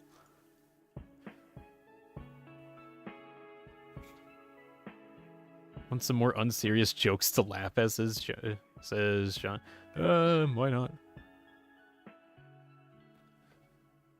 Roof. What about roof? Bark, bark. There's no dogs here. Kevin wants to make sure that his laptop can run Blender. I mean, Blender can at least be run on a lot of stuff, so I think it should be safe there. All right. How does this look when transitioning?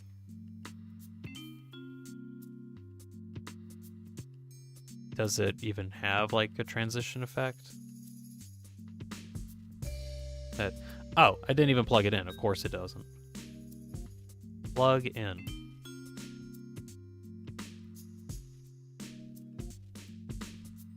That's fine. It really is crazy looking. It is getting better by the day. I feel like it's still very rough at the start, but I just want to make sure that I have all this in first. And let's see. I'm going to actually move those over to here. Just kind of have them. Do I want a not talking animation for this guy? I'll leave it here in case I want it, but I don't think I'll use it. So it uses the dance here, and I want to make sure that the images just kind of stays.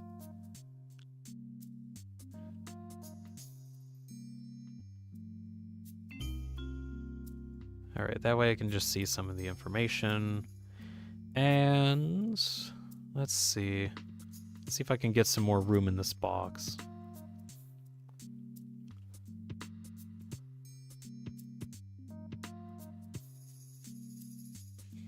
See if we can just move these cords out of the way, because that's a thing I can do.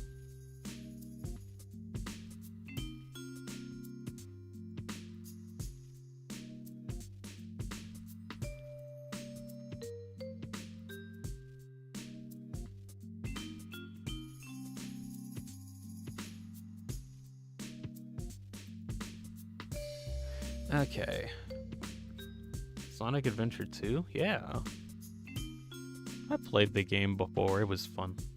It was one of my favorite first games that I've played.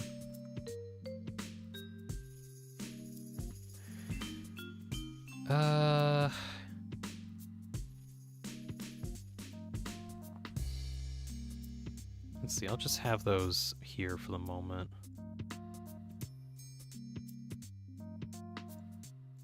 I'll pin to one thing just so they're there. Okay, so how do I want to do this? I want to have different presets here. So I want an alt modifier. So I need to have a signal where once I receive the signal of alt, it gets ready to trigger some variables.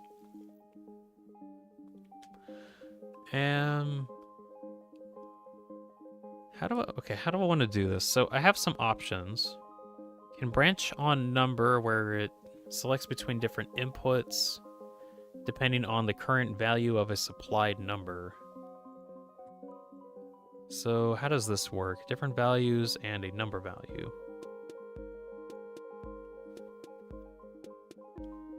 I'm also using this time to figure out how some of this stuff works, because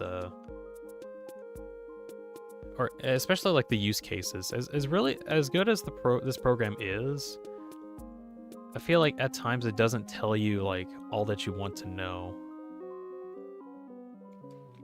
Let's see, 1, we'll take chat, and 0.5.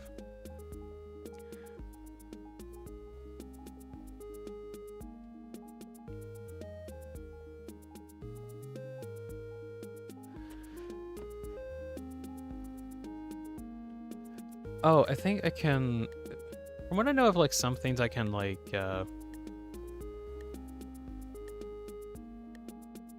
modify that. So...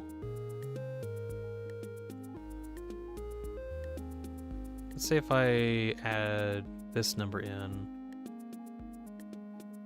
Okay, depending on the variable that is inputted, it chooses between different inputs as an output, depending on which one's closer. So, like,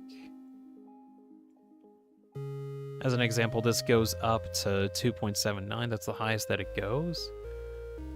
And I have two different numbers here that it checks for to see how close it is to either of them. So that's what that does. That's good to know. What about branch on Boolean? No, that's kind of the basic thing that I use. No, not... Is there something else?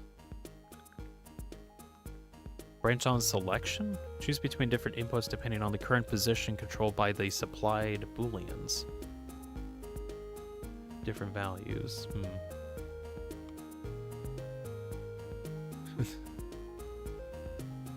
I guess YouTube just suddenly decided to have all those messages go through at the same time. Kevin says, one of the reasons I want to get into Blender so I can make a plushie of my OC for VOTV for a different YouTuber. Oh, that's cool. That's a cool idea. Good luck with that, Kevin. This changed my life. Tenna Dance While Stream guy explains about his purpose in life. However, me, myself, mostly focused on the dance, as somehow, and unfortunately, I have a low attention span. I need Subway Surfers gameplay. Well, we got Tenna dancing over in the top right. We also got other people. This isn't a very attention-seeking stream. Blender's hell. Good luck with that, says John. Yeah, Blender is a difficult thing, so if you're going down that path, I wish you luck on it. Let's see. Oh, I think I remember, like, interacting with this, where if a Boolean is a specific value, then it goes left or right. So, one option I could do is have two separate triggers, where if I can trigger him to go faster or slower. Or, alternatively, I can...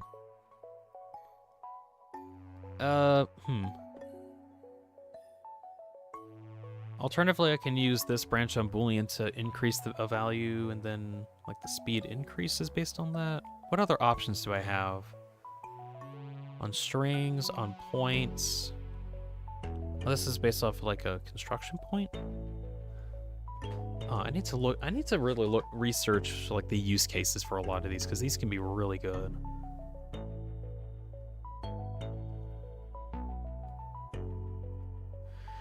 I'm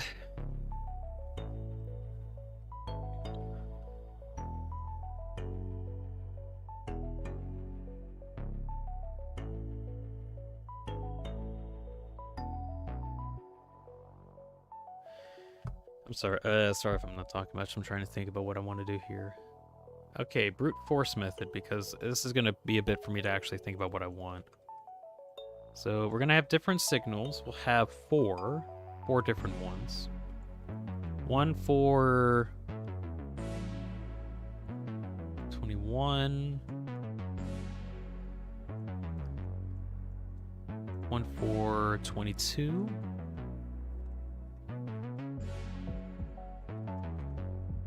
One for 23 and one for 24.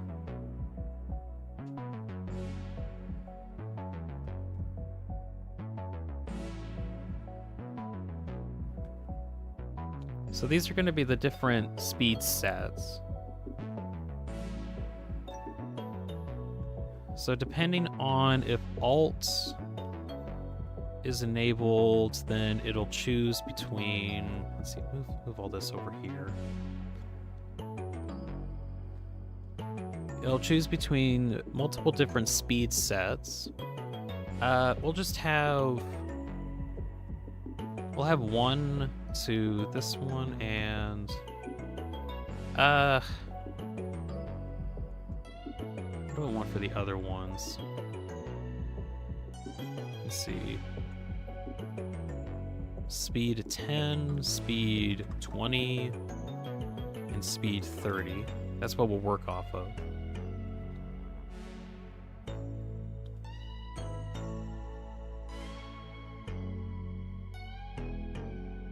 So I can only have two Boolean inputs in here, right?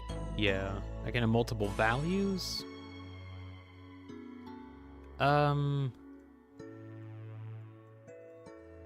Wasn't there something that I could do to have like only the rightmost thing or something like that?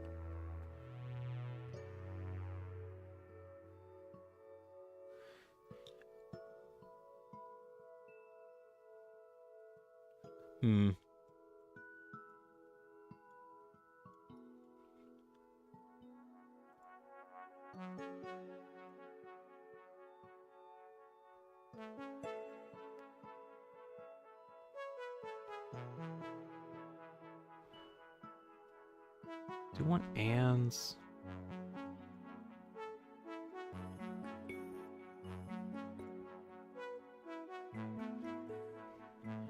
Let's see, if signal A and B are active, trigger this. Well, no, that's only when they, like, get triggered on. I need them to toggle off, too. Because it'll basically, like, set it to a certain speed.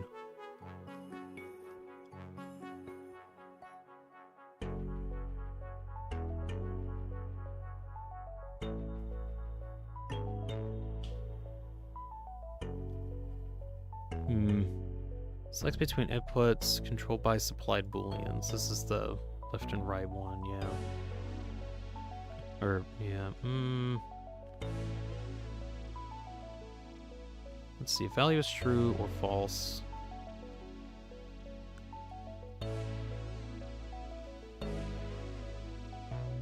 Alexa says, bro, just discovered a new area in my college. Turns out the library has a second floor. What the hell?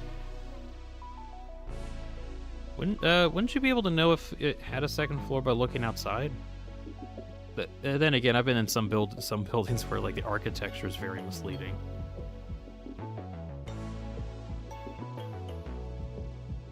You get to the second floor with your phone and you watch random streams because somehow, some way, there's nobody there.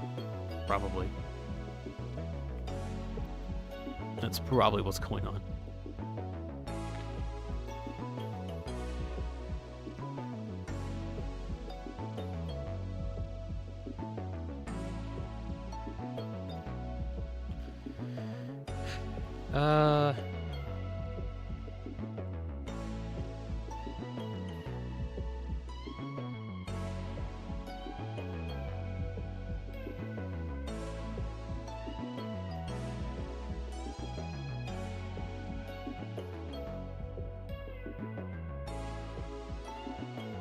I'm gonna try something out here.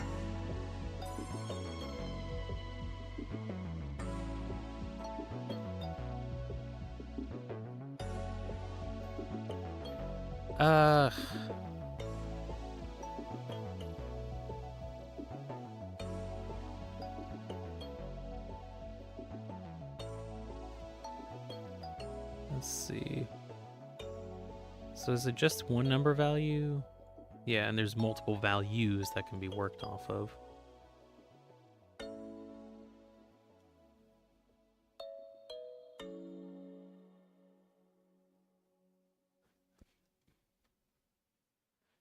Okay, okay, not two separate ones. Can we have...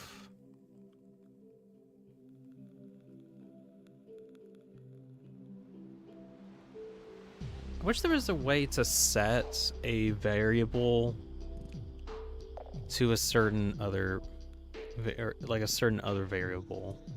Or like, when I trigger one of these buttons, like Alt and then one of these 4 buttons, I want there to be a value saved bound to those that modifies the speed of the GIF depending on that, or depending on which one that I set.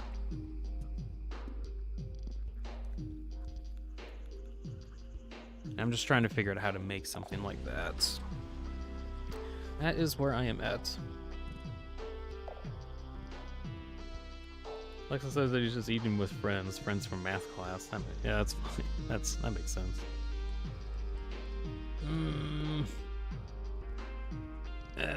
I'm frustrated because I'm like overthinking this because I'm like, I don't know how to make it work. So I'm just gonna have to try stuff out and see what happens.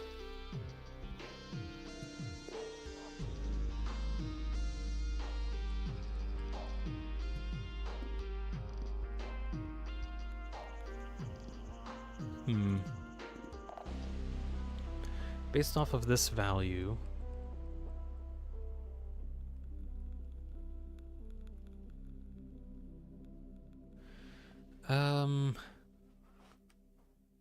cast a rubber band of charging.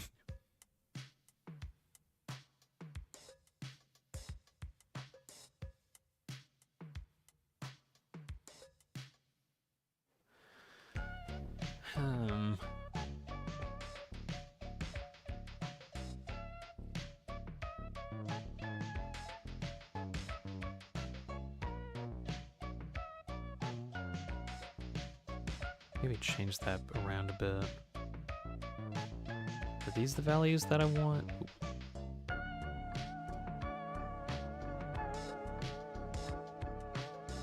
Let's see.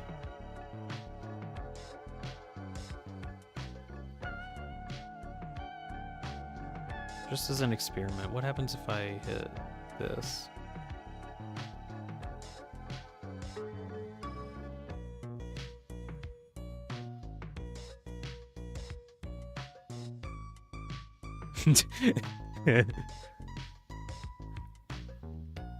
That looks kind of silly.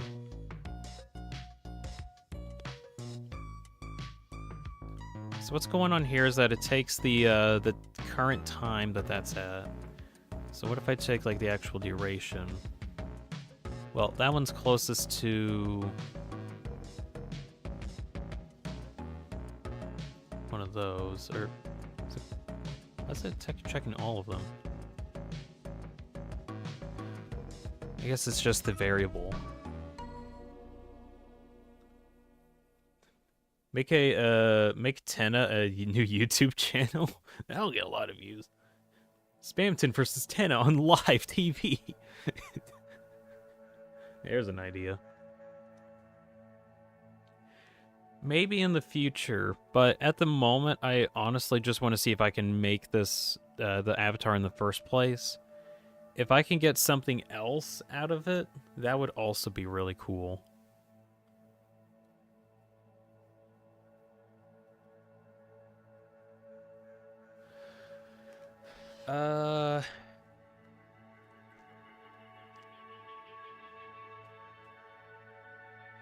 Okay. I'm just gonna I'm gonna change this up a little bit. So instead of having like presets, I'm gonna have only branch on selection.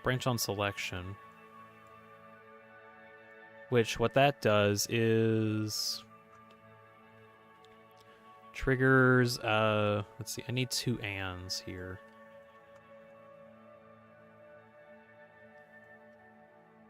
Let's see, put all these values just off in the void real quick.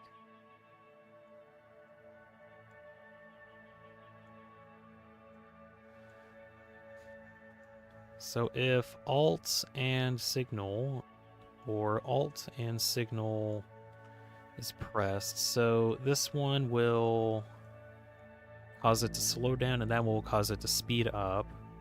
What values will output? I guess we could try 1, 2, 3, and 4.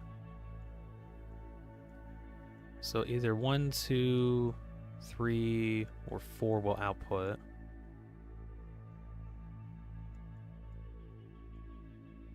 And then it takes these outputs and sees which one's closest here.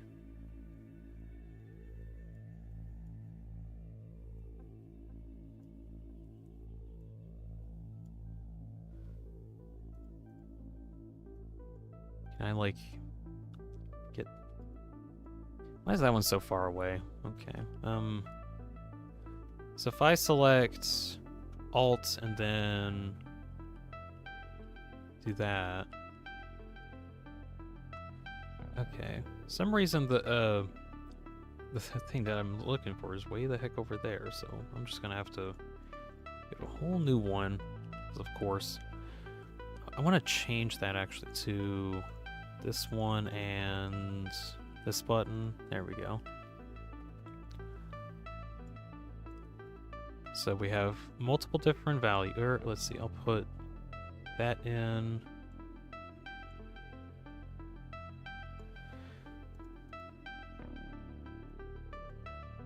There's the A value, B value, which is off screen for some reason. Why is it off screen?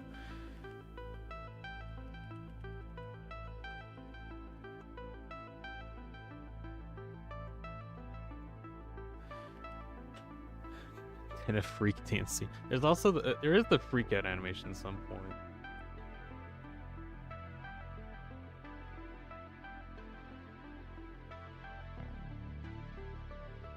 Jess is gonna head out, got something to do. Alright, see ya. Thank you for stopping by.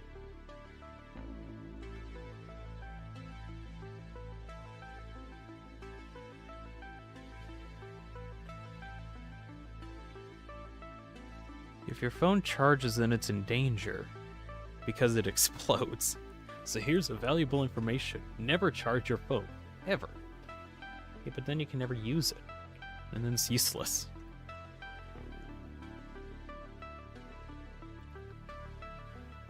Both methods end up sucking. Wait, loop selection? Branch on loop selection. What does this do?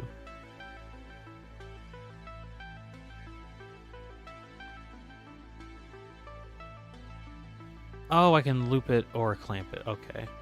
Speed up or slow down. Okay. So now I need to get number branch. Hopefully I can actually select the proper area. That's just way over there. Whatever. That's fine. Right? No, it's not fine. That's annoying. Actually, no. Okay, that still works. And can I, like, connect it to you?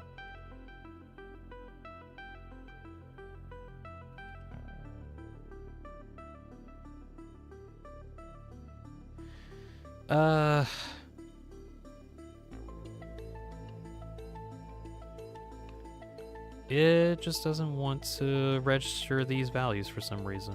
Why do you not want to register them?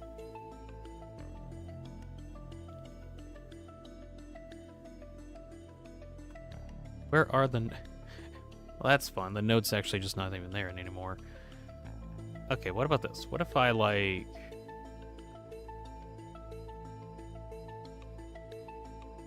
redid this. So, save... Close that and open it back up. Surely it'll just, like, show right back up this time. Without any issues. There was an issue. God damn it. Some reason, how this is supposed to work is that there's supposed to be some nodes on here, but for some reason they're like insanely off screen, and I really do not know why. Well, that causes some issues, because that entire function just doesn't even work. Okay, do I need to put in... Maybe, okay, I'm going to try to put in the values first.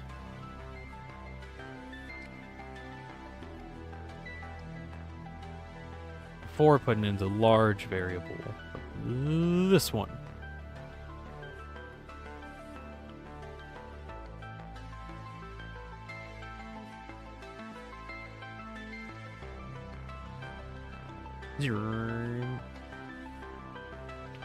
Let's see. So, speed up. Speed up?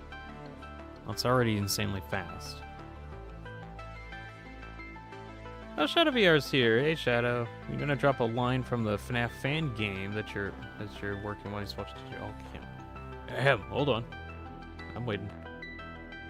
Kevin says, "Good thing I could tell that the laptop is charging. Queen is saved. Yay! Can't believe Queen is saved." Also, this is annoying because like the branch on number thing should be working, but it just doesn't want to. It's just not feeling it. Why is that? Is it because of like how far this is or something? Okay, I'll try to have these values set to kind of about, okay, what if I just had that and then loop that over here instead? So now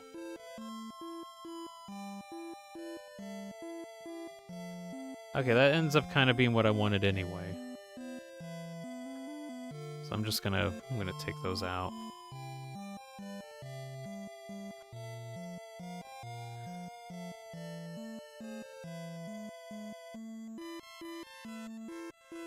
Let's see. Now I can change how fast I really want them to go. So I'll set that one to 5. So that's the speed that he's going here, that's pretty good. change that to 20 and that one to, or that one to 10 and that one to 20 instead. So, oh my gosh, he's dancing so fast. And I'm pretty sure this will, he'll be stuck like this pretty much whenever I'm, let's see, I'm gonna move that over to here. So if I change slots, he'll still be dancing like that. Okay, that's good to know.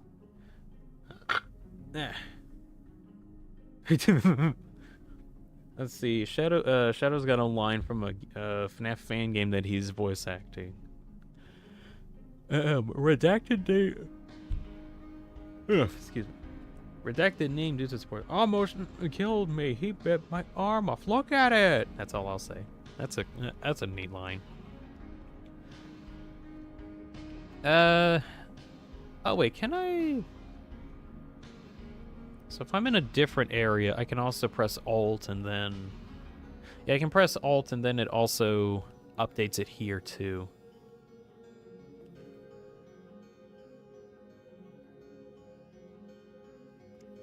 Okay, so if I'm really smart, I can preemptively speed him up before I swap over to him. Because he's technically active.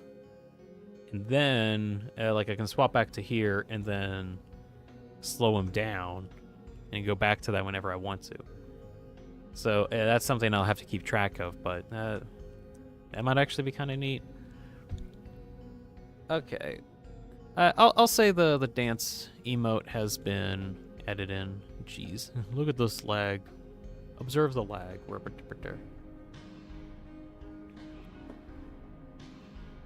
It works. That's great.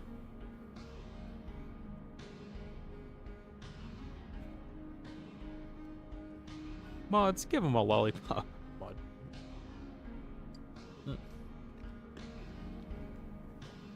Lollipop.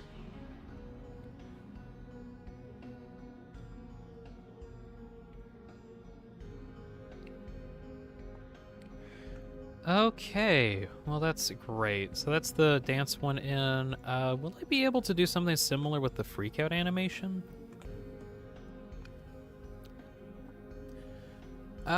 Ooh, actually that actually might be interesting. I'm gonna see if I can work on the freakout animation next. So, let's see, need to make sure that I save file as 8 and then work on other stuff. Alexis, address my voice lines. Huh? Shadow Mantle has voice lines. Redacted name due to spoilers. Almost killed me. Bit my arm off. Look at it. Gosh, the spazzing. It's purely visual error. Alright. Need to make a new template. Need to make sure that everything's connected.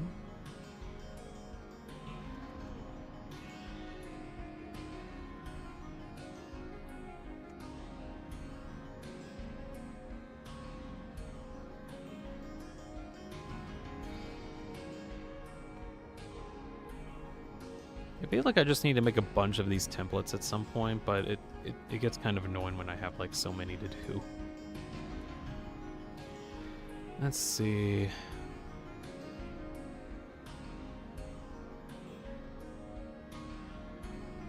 I think I get used to this at this point, but no, it's still kind of questionable.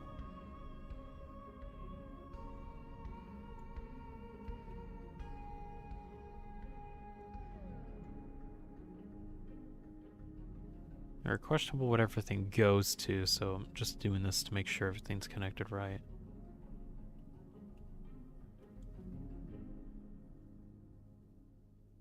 I think that's good.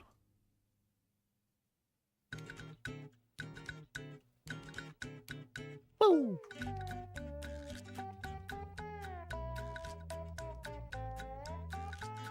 Okay, template ready. Get you over here. So, I want to add in the Tenna freakout animation. So, since that's a GIF, that should be kind of easy to put in. I think I have a GIF already of him somewhere. Let's see.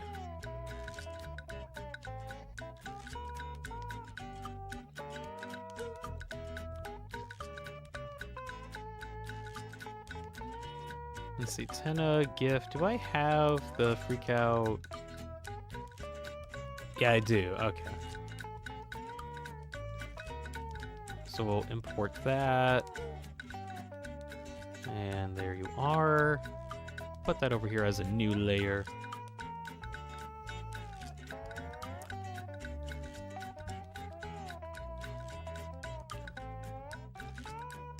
Alright, and I'll just put that into here for the moment. Oh, I forgot to name it. I forgot to name the dance one? No, I did. Okay. Let's see. Freak out.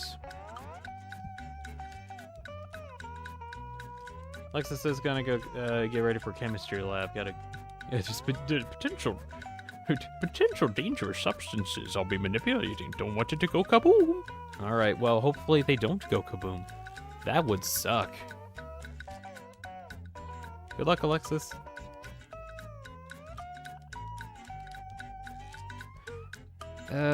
What button do I want to bind it to? I'll bind it to this one.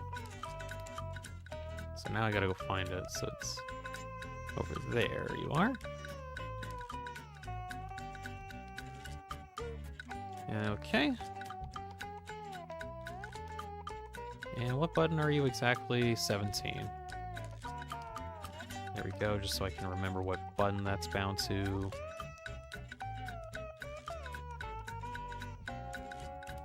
Pokemon Generation 10 is water physics. They look good. I saw the trailer for that. It actually does look good, like the new Pokemon trailer. I don't think I'll actually check it out, though, because I've got Crippling doesn't have Switch 2 syndrome. Still think that kind of sucks. Like, I need to spend like $500 just to get a new console for like cool new stuff. I got I have like a $2,000 computer here. Why do I need to buy another $500 piece of equipment? It's just aggravating.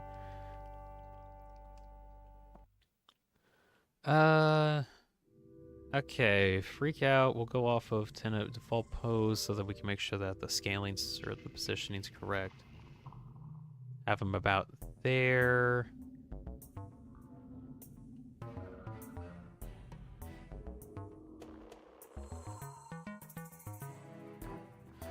Okay.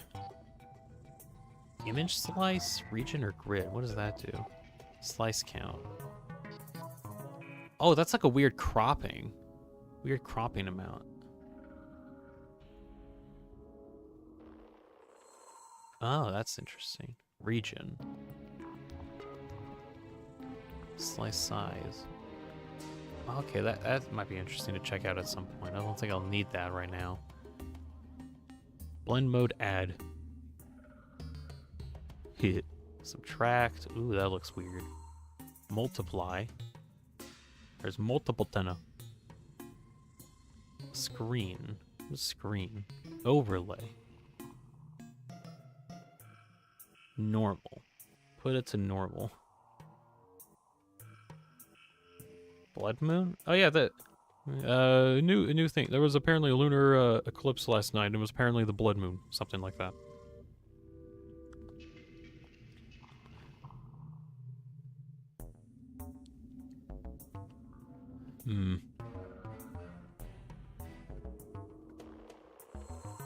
Let's see. New group. Freak out. Number 2. Hide normally, go into the state, reveal itself. Freak out. There we go. So, oh yeah. Need to get the actual state group, so move you into there. Get connected, and there we go. Trigger. Trigger. Trigger. Trigger. No? Trigger. Why are you not high? Oh, that's because I told you it's not. Okay. There we go. Just some stuff stopping by. Fellas, I am returned. How y'all doing? We are doing good. I have just figured out how to make Tenna dance, like, profusely. Look at him right now. And now he's going faster and faster and faster, faster, faster. And no, slower, slower, slower. Right here. Mega speed. Yeah. It looks very silly. Anyways, at the moment, working on this freak out animation, and that's where we're at.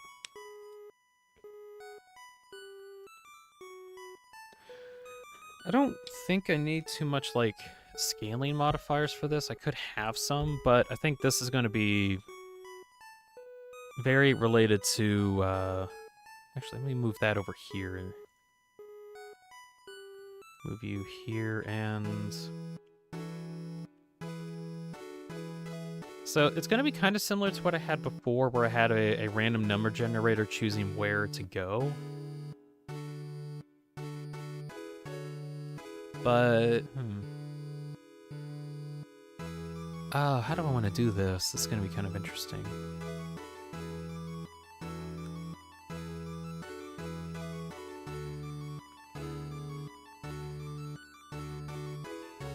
Let's see.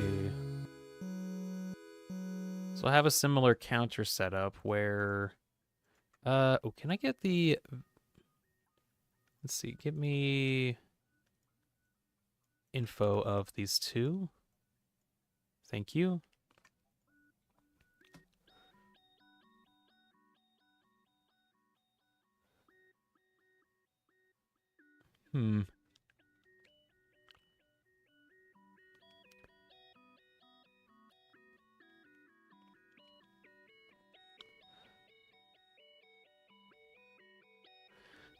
Let's see. I don't think we'll actually use that.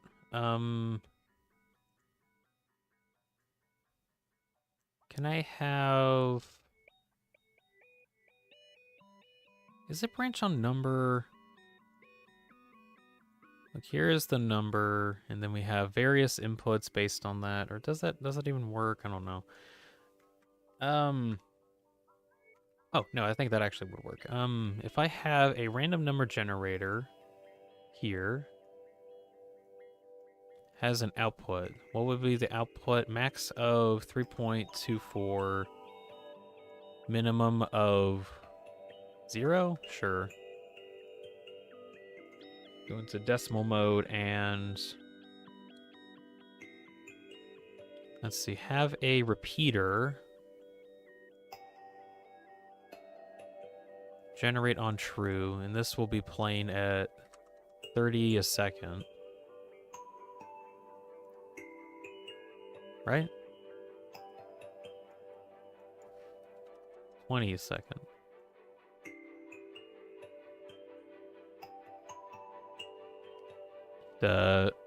Oh no, it's every 20 seconds. Okay, so it's actually should be 0.2.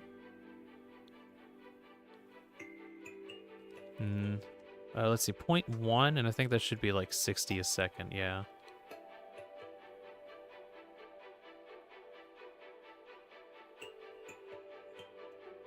So if I do this, he's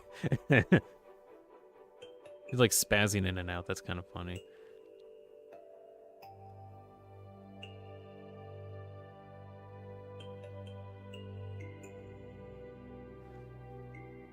So it does randomly generate between all of those, which does kind of work with what I want.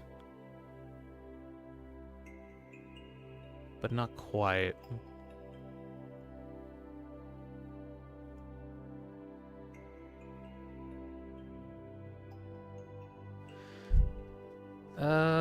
Let's see. I don't think I need that branch on number, right?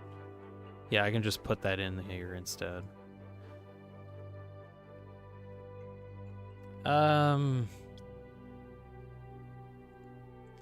Okay, idea. Instead of that, it actually goes between, chooses between 1 and -1.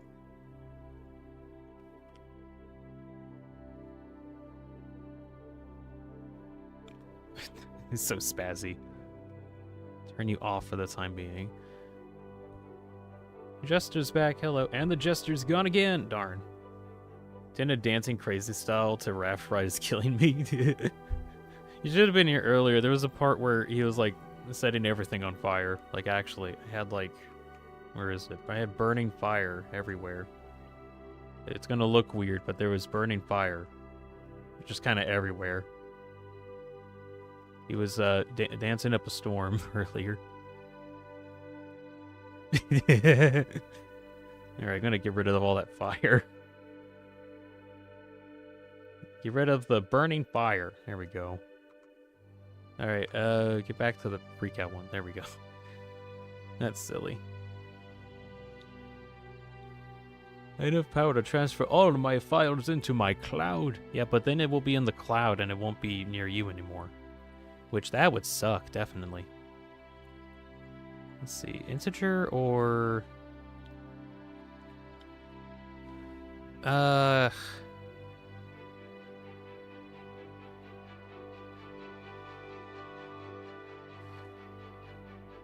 What about, since this goes up in 0.1000th intervals, can I have it so that it also goes up?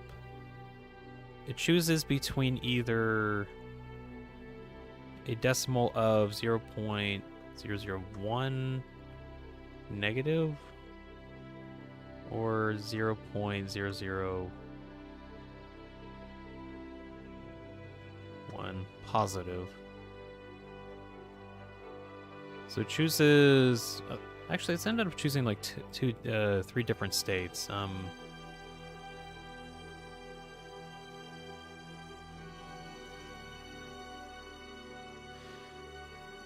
Let's see.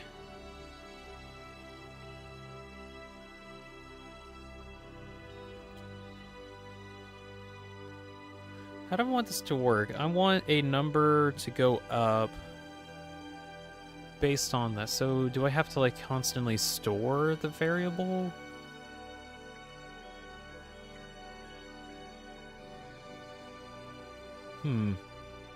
How do I update a value and constantly change its value?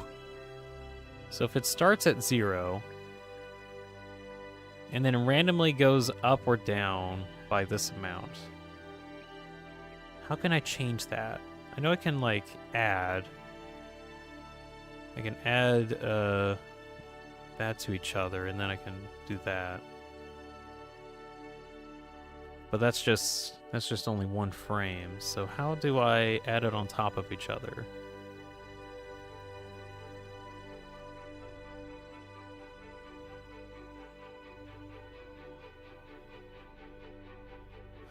Ooh, okay, here's an idea that probably doesn't work, but I want to see what this does.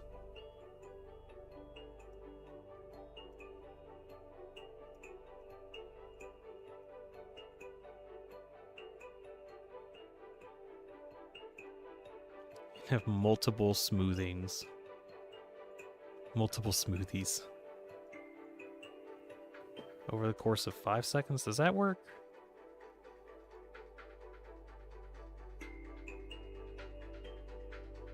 No, it'll still smooth that out, that makes sense.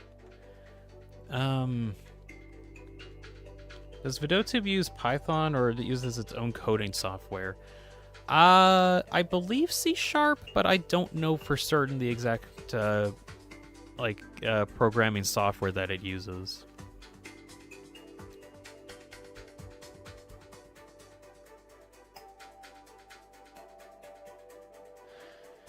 Oh man, okay. What I'm doing now actually does work for like the last variation that I was doing, where I had different states that would go up and down depending on the random number I was doing. But I want to find out if I can just modify the times here instead.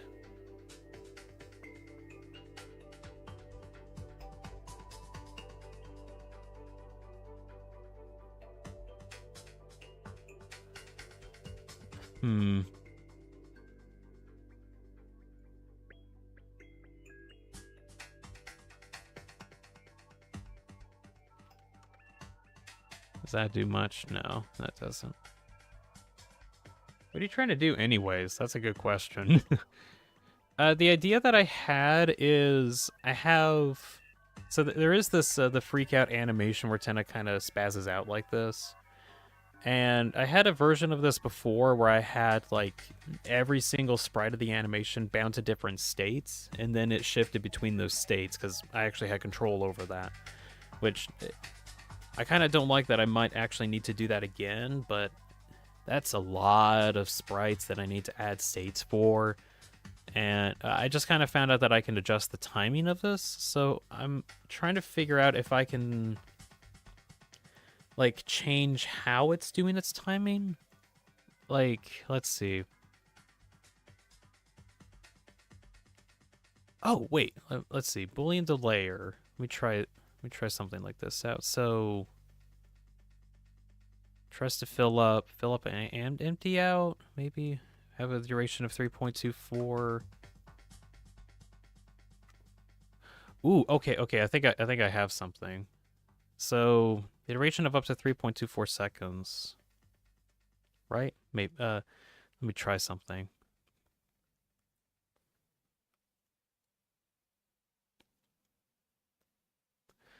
So it either 0 or 1.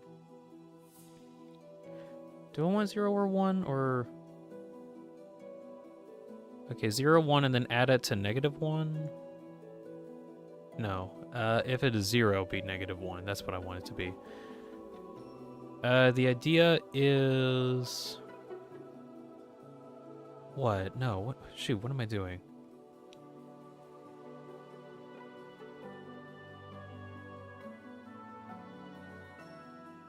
Let's see. I'm just trying something out. The idea is I can have like a duration variable here. So while this is triggered, it either goes up or down. So random number generator. Can I have it just output a Boolean? No, it's just a random number. So it selects a random input on command? Oh, this is what I need. Right? The value.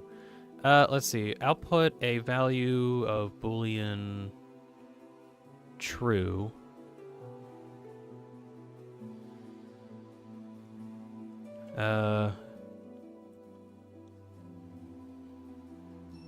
Generate on true or keep generating?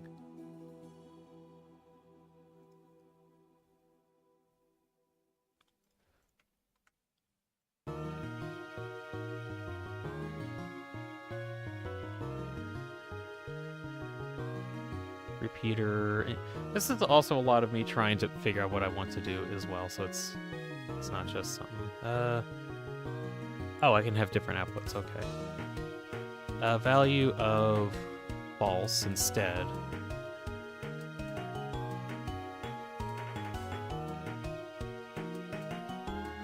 Let's see.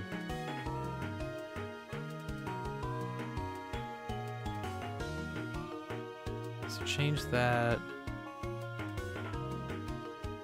Okay, so it can go back and forth now.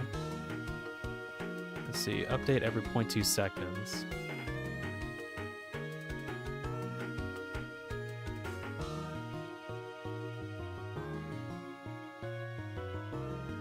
Update every 0.1 seconds.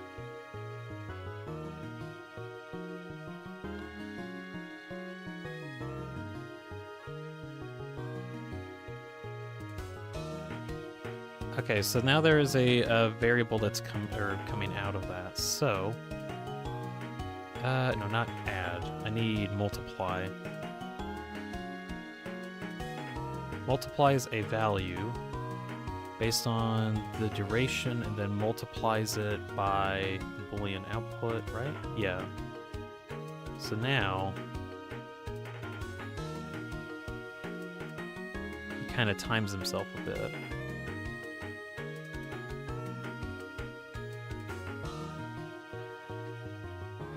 Well,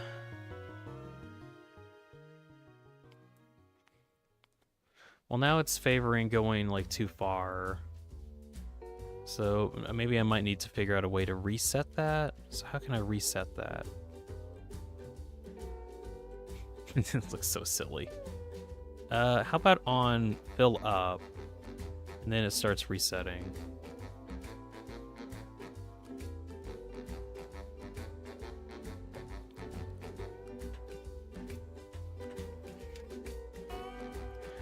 Okay, how do I tell it to... Okay, idea. Change this a bit. We'll have 2 different repeaters.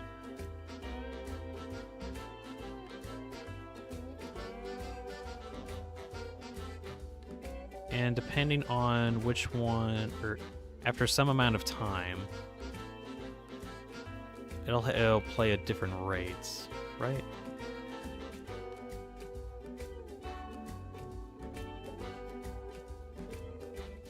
Oh, it's only while it's held down.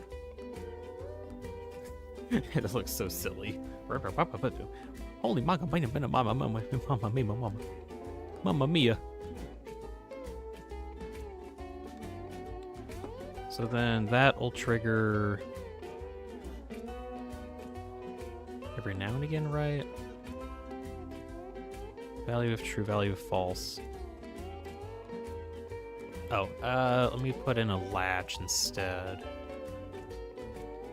Over here, so... Toggle on. Every time that triggers, it constantly changes.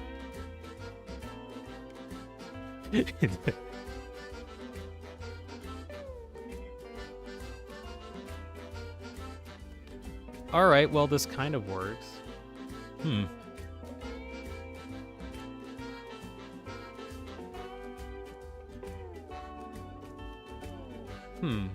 Alright.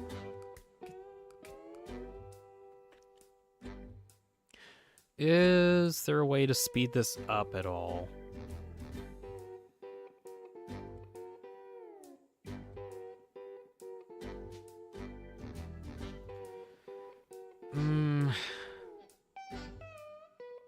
Because it's as long as this is being held down, then it triggers.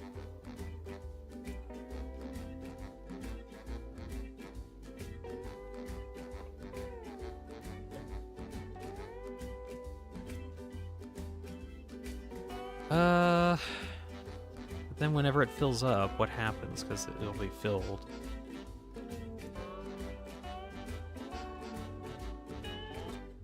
Oh, is there a way to make it so whenever I get to... Whenever it gets the volume gets too high, then it changes? What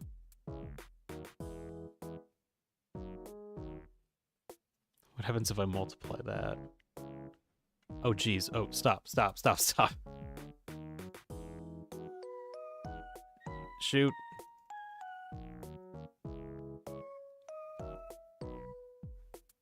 Okay, well, found a bug. It's not really a bug, it's I think I entered a divide by 0 error. Oops.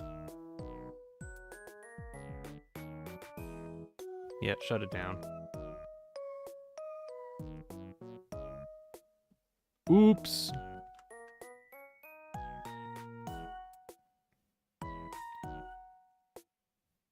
Yeah, oh, god damn it,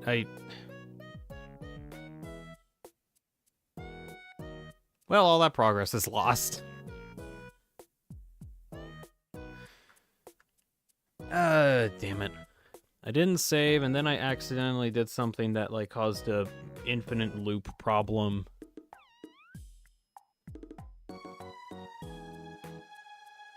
Huh.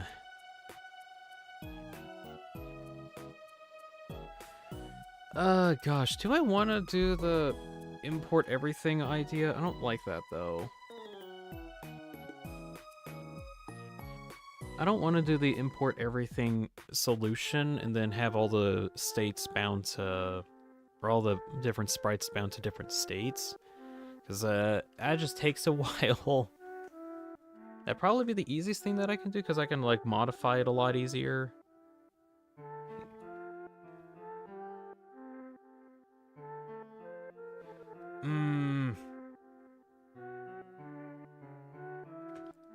I don't want to do that.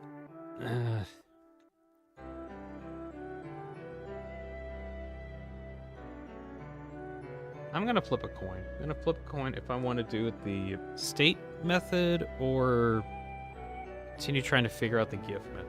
Flipping a coin. What do you mean coins are a martial art? Okay, I actually keep forgetting. Okay, heads is I do the gift method. Tails is I do the state method. Ting. It landed on tails. I'm gonna do the state method. God damn it. Okay.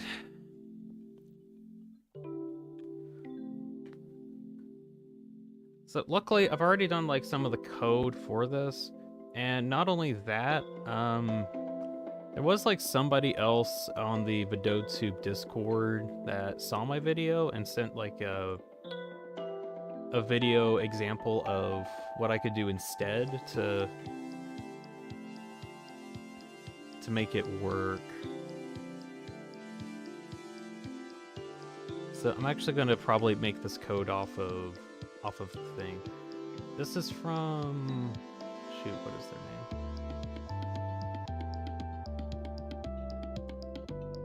From Lapras. Let me see if I can pull it up.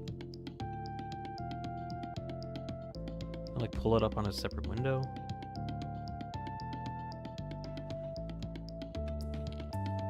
Oh yeah, I gotta open the folder.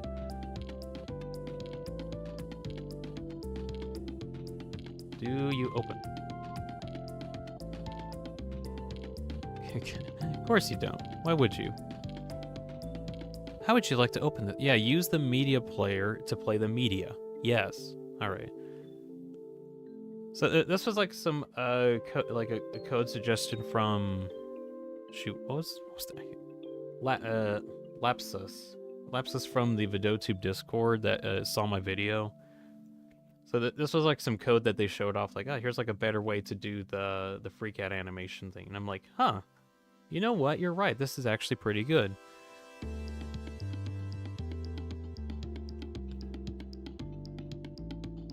So how this works is that on a timer, there's a random value, and if it ends up being a certain value, then it either goes up or down a state. Yeah. So I'm actually going to see if I can implement that. That still means I'm going to have to import all of the different states in and name all of those, which is going to suck, like just in general. But, oh well.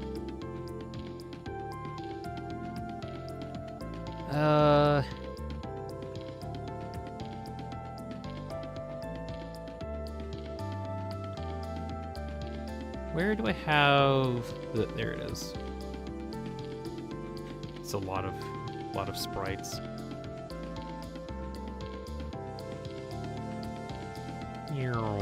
Import. Loading complete. There's now 80-something animations or sprites.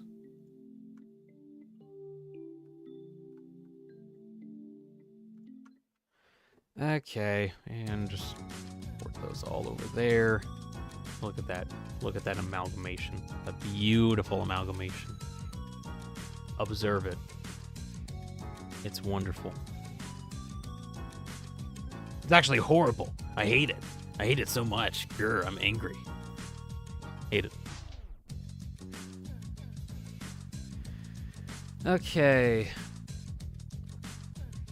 So first things first, bind all of those to set a multipixel, and then attach all to freak out. There we go. Just gotta make sure to set that one's image scaling correctly. And can I group hide? No, I can't group hide everything. That's annoying.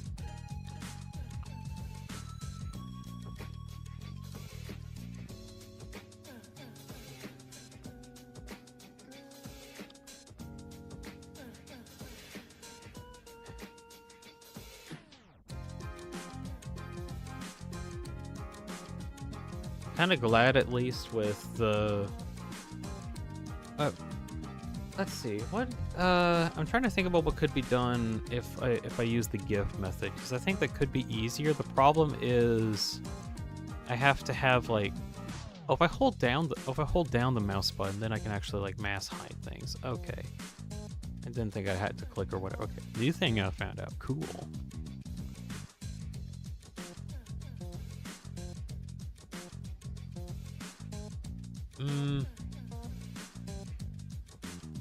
I guess I'm gonna have to change this out, aren't I? Because the whole thing's gonna change. This like whole segment that's supposed to control the faces is gonna be kind of useless. Hello? Alrighty. You have a good day. Is Kitty just out there? Alright. Just curious about it. Thank you. You have a good day. Alright.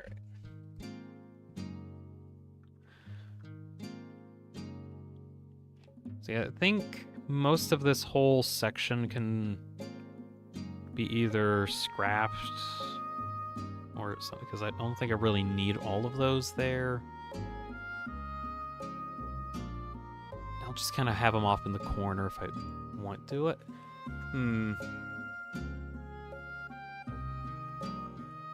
Nah, I think just for the freak out thing, I don't think I really need it here.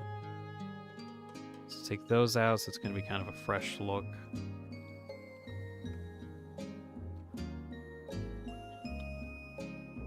Oh, semi-fresh, whatever.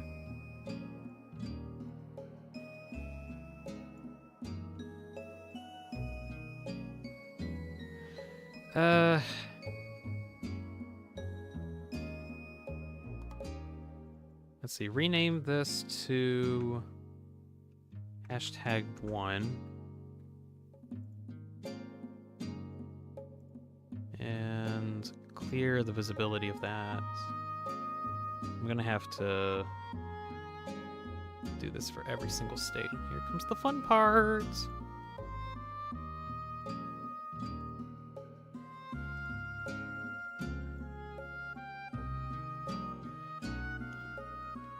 Let's see. I wish there was like an easier way to kind of do most of these animations. Like there is the GIF option, but that only works if I wanted to like loop stuff, which that actually would be fine, because there's like some loops that I do want, but there's some animations that I'm definitely going to be working on where I need to import like several different sprites and then clear out different stuff. It's just annoying. It takes time.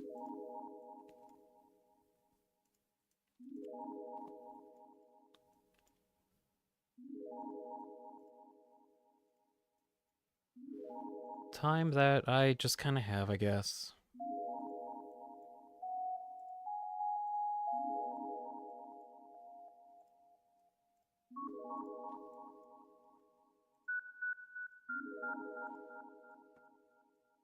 So, a story, because I got nothing else to do. A couple days ago, my cat was like really good at keeping me awake, and I didn't like that. But oh well, what can you do? He just felt like being a little cat. Anyways, I had a hard time sleeping. That's not to say I didn't sleep though. I managed to get a good 20 minutes of sleep one time. And that was fine. Except the part where I had the most weirdest dream I've had in a while. Where it kind of started out somewhat normal. Where, Like, I was dreaming that I was in some kind of apartment building with, like, a couple other people, but they were all, like, really weird, like, into tech kind of people. And basically could not sleep. Why? Oh, because they had their tech on all the time. Like, there was one person who was having this, like, super augmented reality headset and was just, like, waving his hands around, doing a bunch of magic with it. Like, actually doing, like Jarvis from Iron Man kind of hand movements or something. It was annoying. Now that one makes sense because I had my computer on last night, which there's the RGB lighting that came from that. So my room wasn't like totally dark, but it was just like there was like a little bit of light coming from nearby stuff. But at some point, I think I like woke up and then slept into like a different dream or something like that. I can't quite remember. Anyways, the dream itself was basically there was something chasing me in the dream. It wasn't like I'm running for my life kind of thing. It was just like something invaded my subconscious and was just kind of there in my dreams following me. And it basically turned into a game of me trying to figure out who this person is, because they're like disguised as somebody in the dream. But every time that I get anywhere close to figuring out who it is, there's like a whole scene shift that changes, and then I have to like find everything out again. Eventually, this looped like 3 or 4 times. I forgot how many times, maybe more.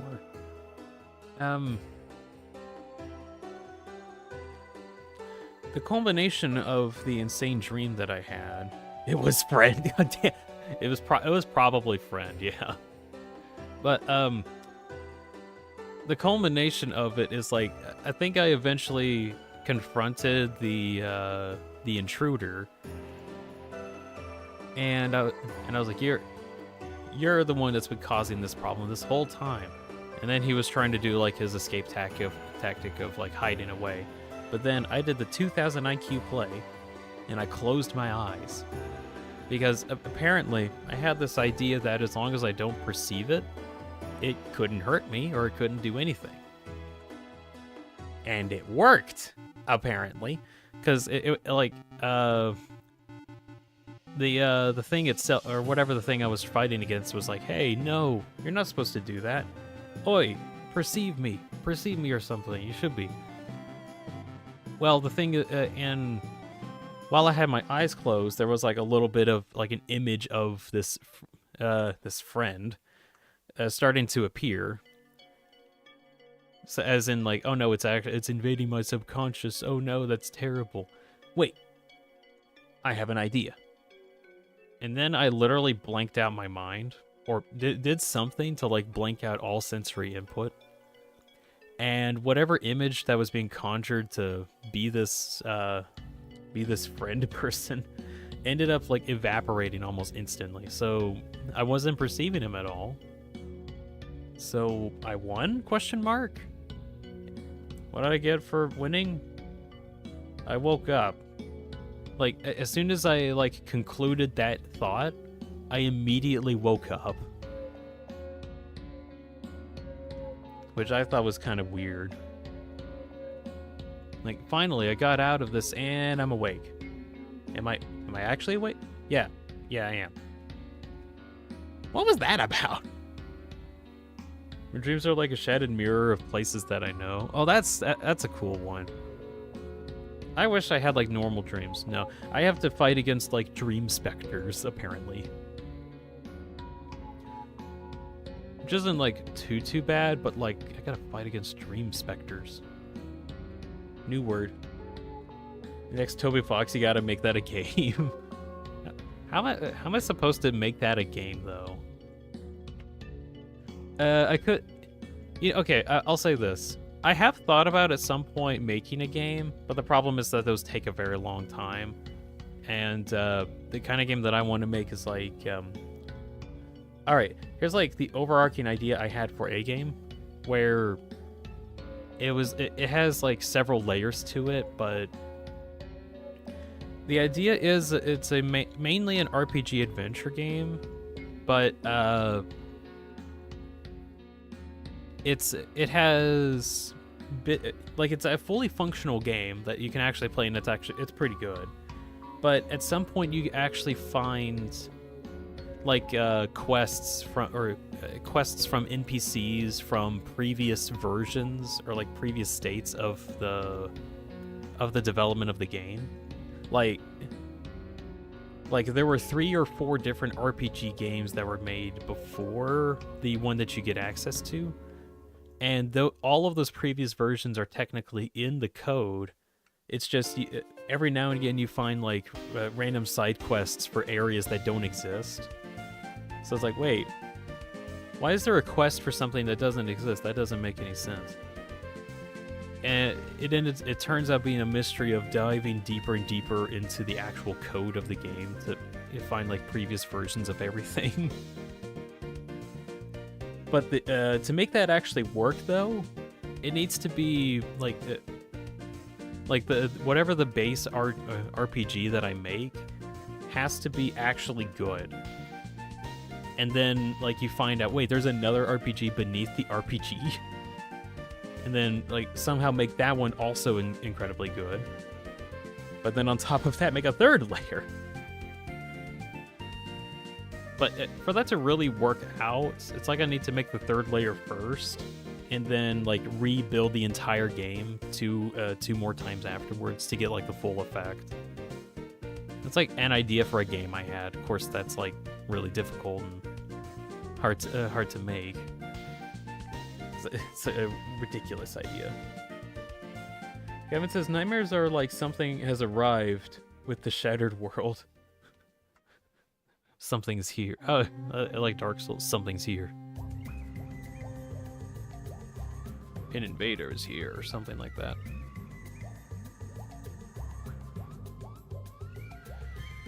Oh my gosh, I've got like 15 left.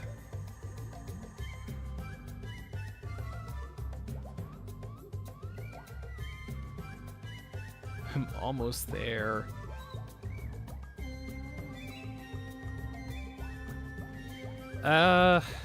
But yeah, my dreams just end up being kind of weird ideas like that.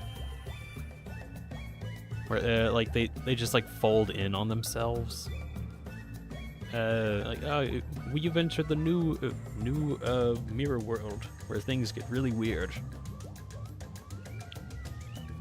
I'm almost certain there was one time I had a dream about going to some giant supermarket store and not being able to buy stuff that I wanted, or something like that. I can't remember.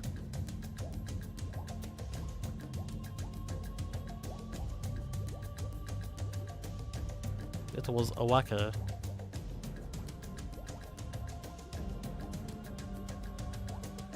Okay.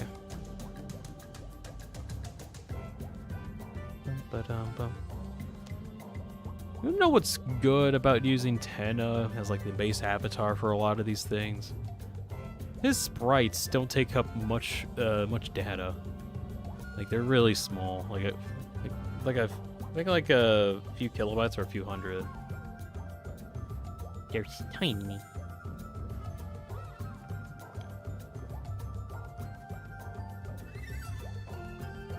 Okay. Woo! Got the states set in. That's great. I have all of the sets that I want.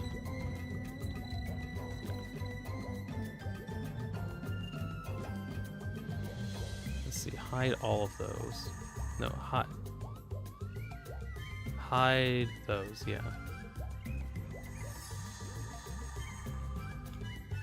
There's a little bit of frame rate lag on here. So can I move that? No.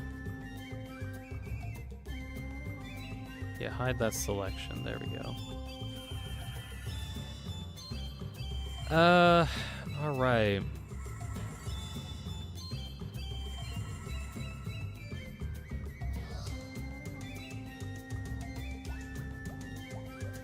So I'm gonna pull up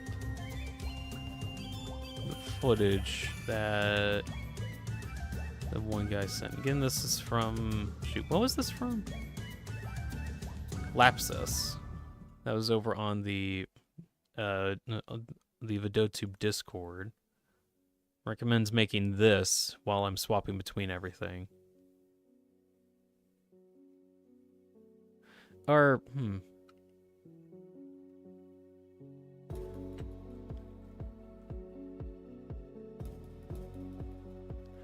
Oh, wait. I forgot I wanted to make like several different groups in order to work into that, didn't I? Shoot.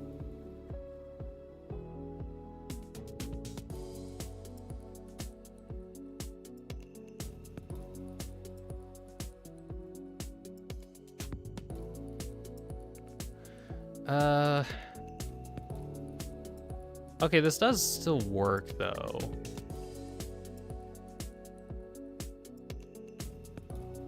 I can like split them up into different groups outside of this because I think I have.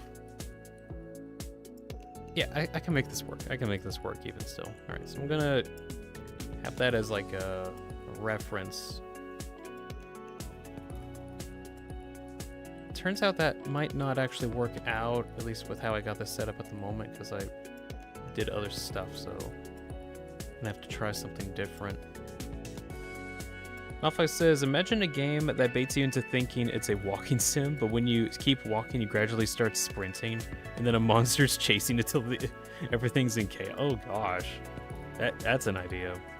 That actually is kind of spooky.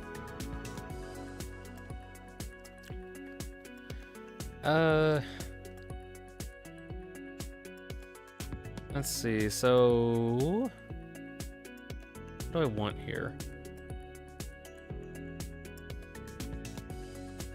I want some state. Let's see, string inputs and outputs triggers the rightmost. We'll have that and state storage.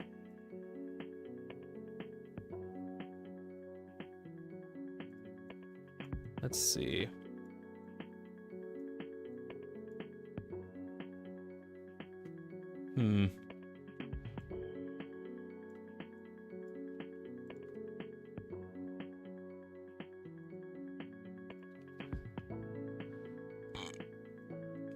Okay, nothing like that, right?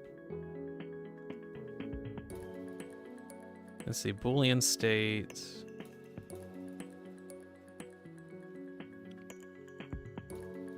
What did I do for this stuff? Branch on Boolean normally. Okay.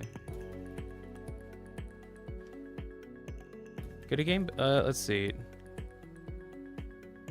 Let me read chat really quick. Avi says, not in a spooky way, just imagine like 7-2, but like a white hall.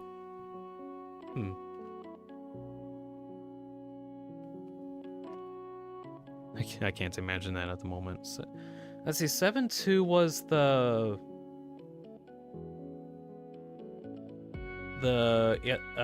violence.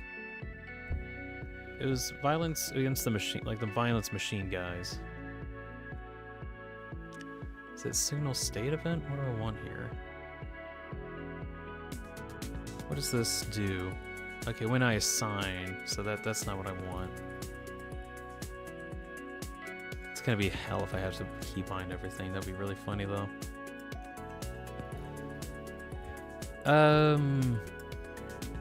Could be a game based off my dreams where the world is normal, but shattered mirrors can lead into more dangerous worlds, says Kevin. That does sound like kind of neat, because you could just have like a cool store or some cool mirror worlds show up. Let's see, combines multiple string inputs and outputs, the rightmost active one. Let me try this out. So triggers the rightmost active.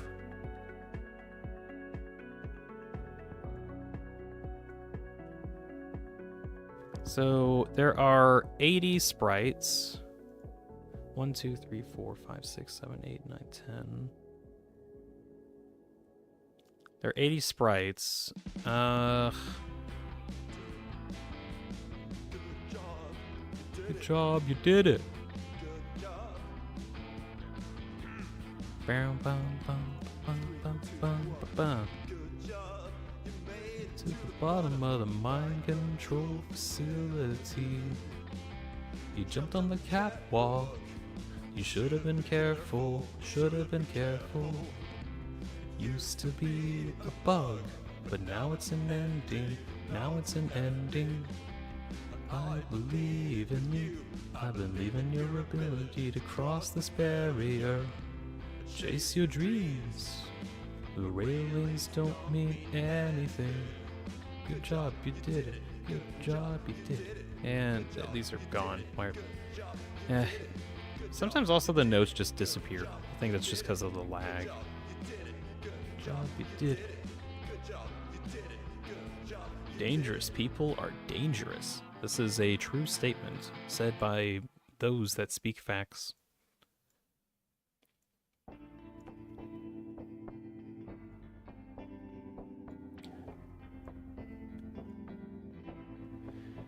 Why did I put this out here specifically for adding these booleans back in?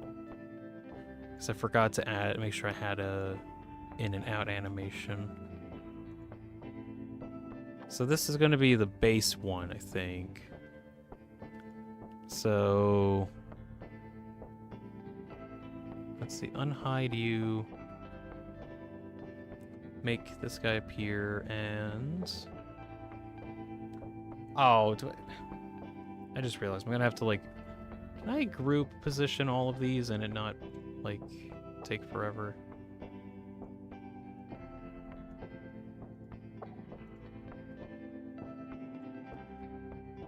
Actually, I think it's fine if they're moved over here.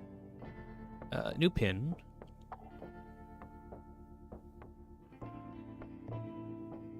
Pin like there, yeah.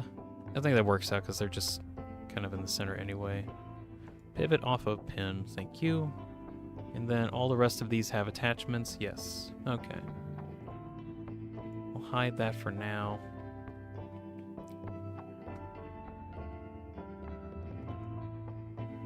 So it should be available, but it's not. It's because we gotta make sure we add in stuff. So branch on boolean. While this is on, don't output off.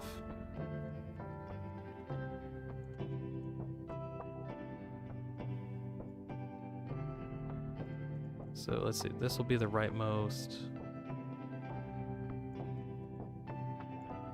Let's see, I'm just gonna try and like move some of these wires around.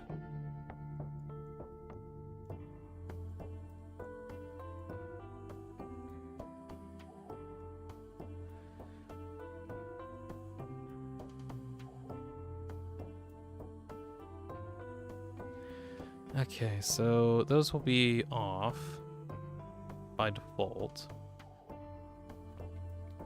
And then I'll have two strings here. One that is a hashtag and a number, another that is just a number. Let's see. Okay, there is a specific thing that I can put here where I can say, hey, convert from a boolean, or from a number here. So we'll have to say a counter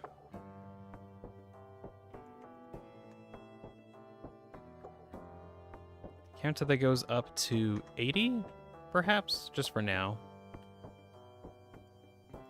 Goes on repeat. 0.1, minimum of 1 and a maximum of 80. Go up in 1 intervals. Value set to scale modifier it. Activate at 10 times speed. So that's moving now. I think now I need to consolidate.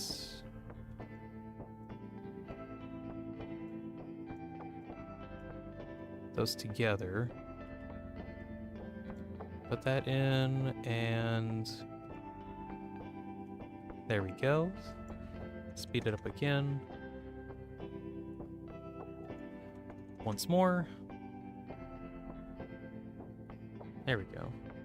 Kevin says for the game world, the NPCs would be shared with both worlds, and in the Shatter world, the NPCs will act like nothing is different. There was nothing wrong. There is absolutely nothing wrong. Absolutely nothing wrong.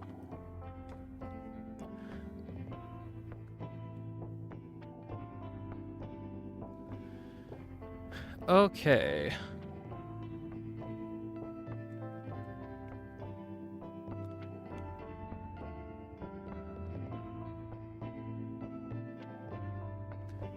So how do I want this to work? I want it to be kind of split into 10 frame chunks that it kind of cycles between using. So I'm gonna pull up.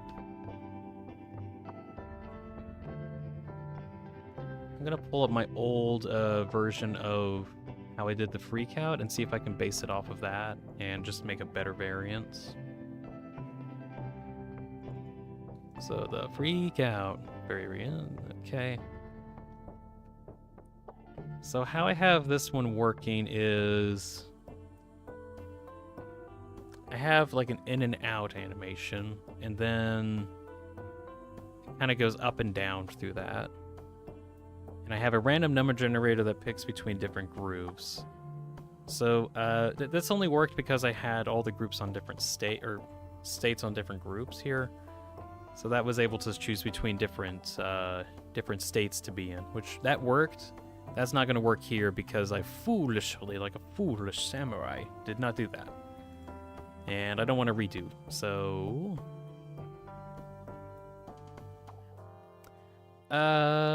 this is still going to be kind of useful though. So I'm going to copy that.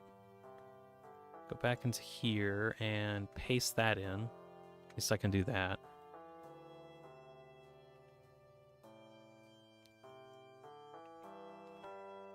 So we have this timer stuff set up.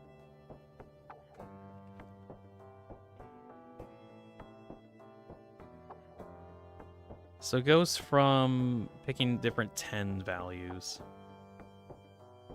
So if I disconnect that for the moment, just kind of put that over here.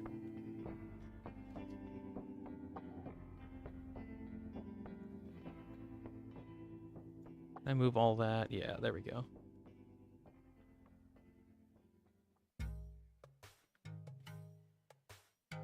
Put the outputs into there.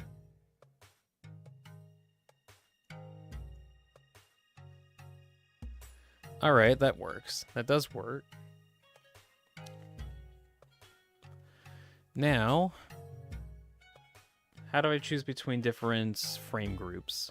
Idea that I had, since I have this like clock here anyway, is, let's see, does that work? Yeah, that does work. Like the speed does change here. I can have a random number generator that multiplies a number 10.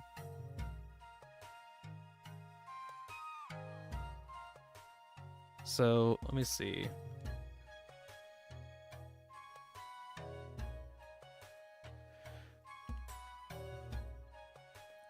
So if I have a number, we'll say 10, that's going to be the base value. And then we multiply that by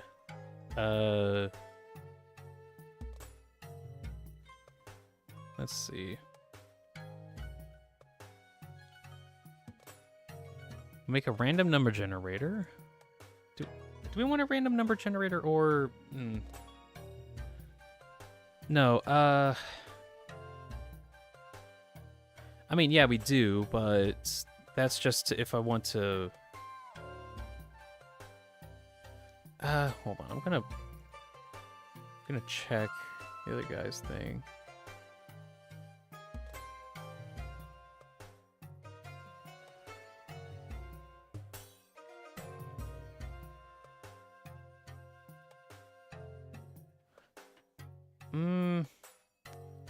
Oh, wait, I gotta have branch on selections. Oh, that's what I can do. Oh, wait, can I convert a string into a number? Is that an option? String to number. Okay, okay. So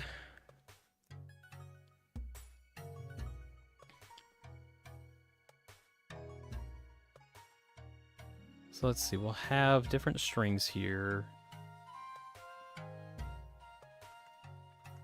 Valued 1 through 8.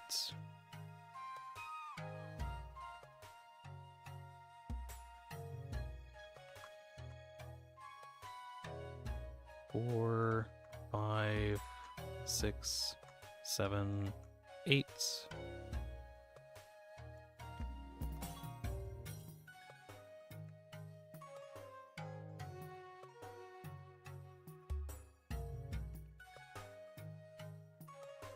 Seven, 8. Actually, no. Wait. I know there's 8 different groups. Oh, wait. I want to see if I can multiply that instead by 0. And that'll be the first group, because it's going to choose between 0 and 10. So then I need to branch on Boolean. Print a Boolean value to true or false from a... You can have a color... Huh, you can have a color value be converted into a string? That's cool.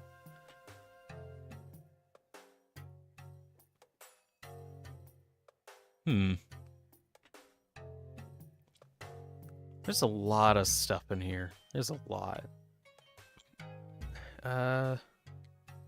Yeah, by selection.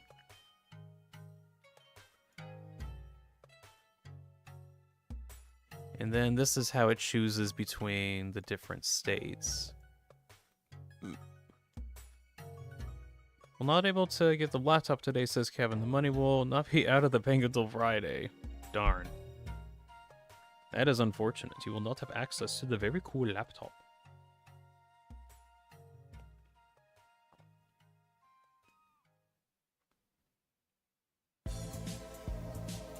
I didn't mean to move all that. Okay, so... There's that, and I'm going off of Lepsus's recommendation that I got. Which means I need... Let's see if I can make the repeater...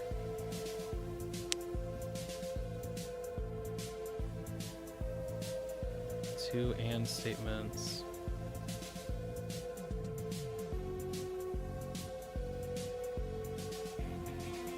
Some comparators.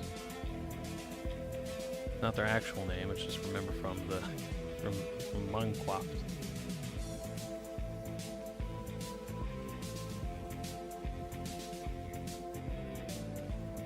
Okay, and then I have random generator here.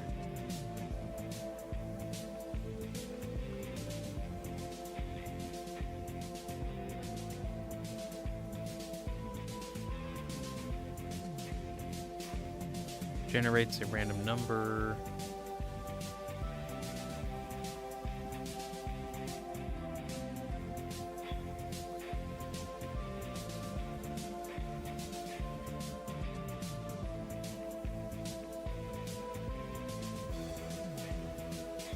Integer.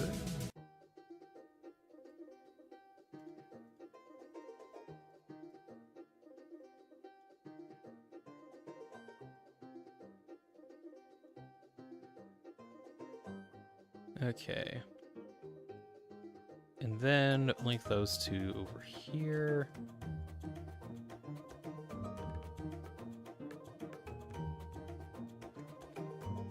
Okay, yeah, now we can actually choose between the different groups. That's good. Let's see, interval.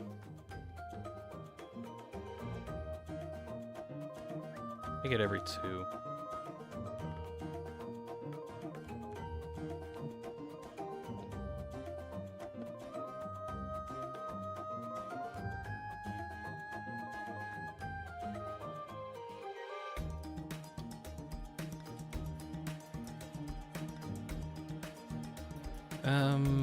Let's see.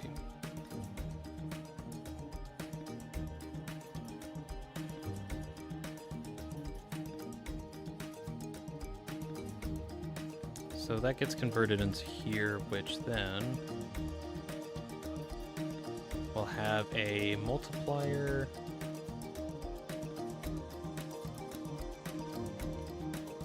Multiplies the that output by this.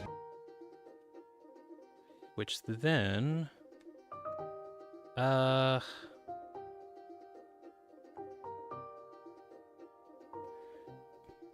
think we need to add, yeah, need a add modifier over here for now.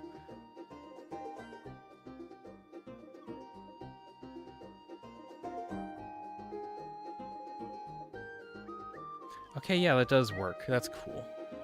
So now, if I do that, they'll swap between different states now.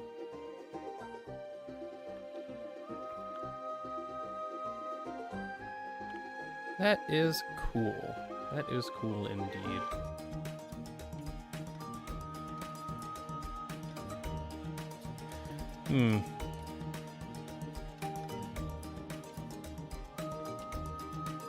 Thank you very much, Lapsus, for the recommendation on the random number generator thing. I didn't end up using it, because it actually is kind of good. Cool. I'll be sure to thank them personally later. Taz is here, says, like antenna to heaven. Hello, Mr. Dean Bean. Any thoughts on Prime Souls in Undertale Deltarune universe? Technically, I don't think that'd be an option. But if you're thinking on like Prime Soul variants, it could just be similar to how Shadow Crystal or like Shadow bosses work. Like that's my take on it, at least.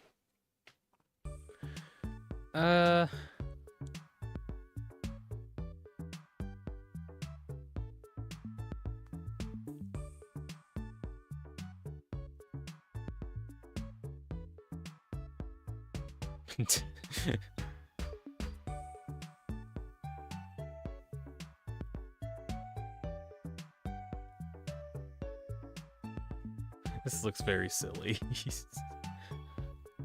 But yeah, probably like shadow bosses would probably be kind of like a better idea of what they would be like.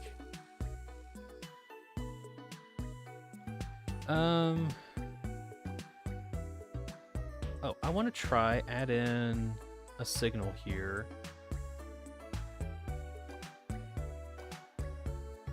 Where every time I press the Alt key, fires off a trigger that will force it. Like, I don't have to press anything else, just if I press Alt, then it works.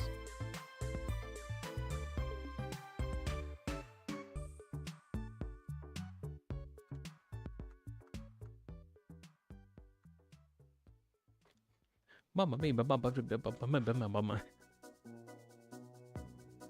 I amp up the speed of this?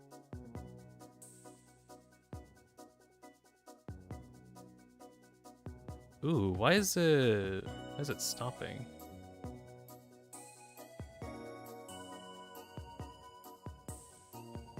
I think it's just with how I have this set up, it only goes so fast. Okay.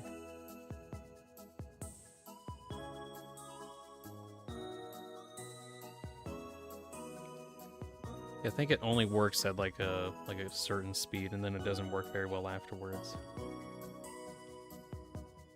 Why is that? Probably work on fixing that up.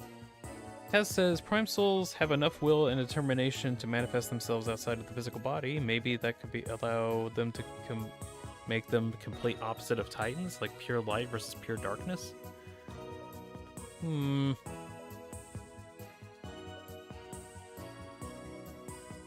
that's the case, then we're gonna get some kind of monster-human hybrid. Oh, I've thought about this at some point. I want to make a video on it. What's your idea of this? I remember at some point someone suggests or asked me about what I thought about the human-monster war and how it didn't happen in Deltarune. And I was trying to think about like why that could have happened. Of course, there is like no magic, but I had a thought. The whole reason why the human-monster war started in the first place was because the humans didn't want to have their souls taken, right? Or like they didn't want a human soul to be consumed by a monster soul, so they decided to banish all of them underground so that there's no way that they could possibly take their souls because, no, they're gone. Well, there's a slight issue. It does the whole mechanic of if a monster takes a human soul, they can become godlike, still work in Deltarune? Or does it not work? Like, does it or does it not work is basically what I'm asking. Also, why does this not stretch right? Oh, it probably needs... Oh, that's right, it didn't do correctly. Shoot. So I want to make a video on this, like just discussing the idea.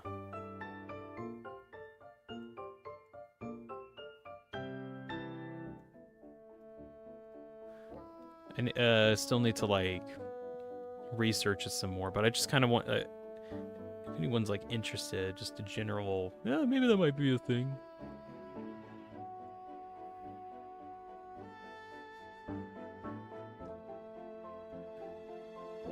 Let's see, I need to make sure these are set up correct, because I forgot that it doesn't actually scale correctly whenever I copy-paste them. Why? Because that's just how the program works. Let's see. That's it, Ultra Kill, could you explain how this works? Like, what are the boxes and the connections mean? Oh, sure. First, let me make sure that all of these are connected properly, because, this program has a bad habit of not connecting nodes to things that you've told it to explicitly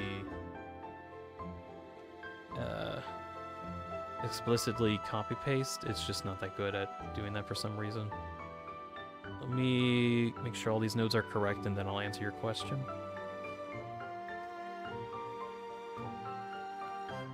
Oh, he still looks goofy. Why is that? Oh, that... there we go. There we go. Okay. Put that back in your place. Okay. I guess it'd be like, let's see. Kevin says, I guess it'd be like in the Dark Worlds they could be godly, but in the Light World they would just look normal. Well, I mentioned the thing earlier because like maybe the Prime Soul equivalent in Deltarune ends up being like a human or a monster that absorbs a human soul, like the whole thing, the human monster war happened in the first place, but in Deltarune it didn't happen. And I know that monsters don't have magic, but we don't know for certain if the monster absorbs the human soul thing still works, and that was the whole reason why the war happened in the first place. So unless that mechanic is linked to monsters having souls, then what if there is it possible for humans and monsters to coexist because monsters don't get superpowers when they eat a human soul? Or is there a reason, or no, the thing is though, is that they still have souls, like monsters and humans still have souls. And I had a thought, what if no one can manifest souls anymore? Like, no one in the Light World does any, like, actual battles. You can do battles in the Dark World, but, like, in Undertale you could do battles, and that was, like a magic thing. So I was just wondering if, like, they can't manifest souls anymore. But then if that's the case, why does Chris have a soul? Well, then I had a thought, well, maybe Chris doesn't have a way to manifest an actual soul, and we're just a parasite from Undertale, because we're just not supposed to be here. At least that's an idea I had. For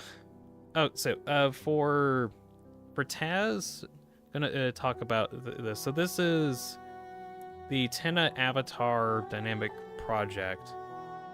Chris was given us something. I wish there was more info on it, or just more stuff about it. Okay, I'm gonna talk about this for a bit just so I can explain it to Taz. So, this is the Tenna Avatar Dynamic Project using VideoTube full version. It's only available on their not Patreon, on their Ko-Fi page, and it costs like $8, or to get early access at least.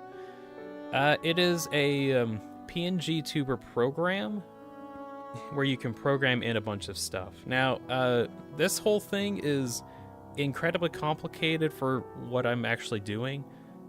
Normally, it will not look like this. Not at all. Like, you could probably make something a lot cooler without it being... This is just a really complex thing. Because how this works, we start at the top. I have some kind of keyboard input that gets imported into a bunch of these inputs. It checks if one of the keys are being pressed, and then it goes to a bunch of these sub-check areas. Like, we'll go here as an example, where if I click this button, it'll trigger this relay. If I trigger shift, and then that button will trigger that one, and then it'll keep going over. And each of these have a connected relay, which the whole point of those is, like we can follow one of the trails here. This one goes to the dancing emote. So if I click the button that it's bound to click, you'll have a little Tenna show up. I also have on here like a different alt modifier, so I can actually make them speed up, slow down. I have like an in-between, or like different speeds. That looks kind of silly. And then I can just set them back, which is nice. And I do have a trigger up near the top, where if I am pressing Alt, it actually disables any inputs. And then when I have it active, then it actually works. Otherwise, there's also a cooldown between swapping.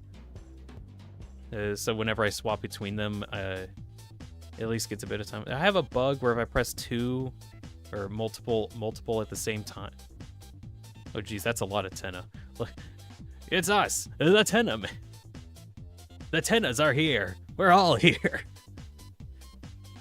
So issue is if I press multiple buttons at the same time, it causes a lot of them to show up, which can be a bit of an issue when I don't want them all being here. But, I don't know. Now that I've done that, I actually want that to be an option. I'll think about that.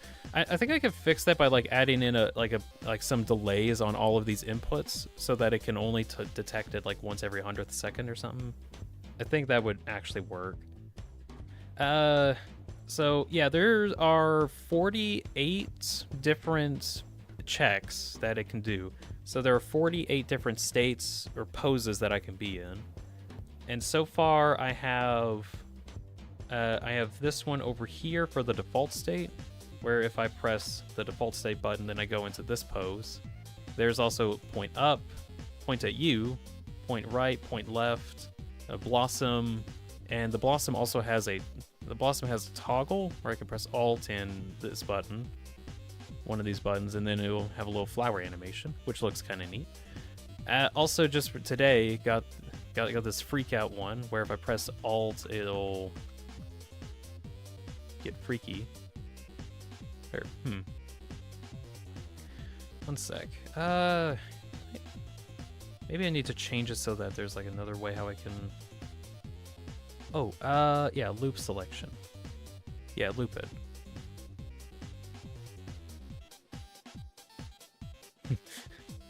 This looks very silly. I need to figure out how I can make the speed that it like generates the freaking out a little bit different.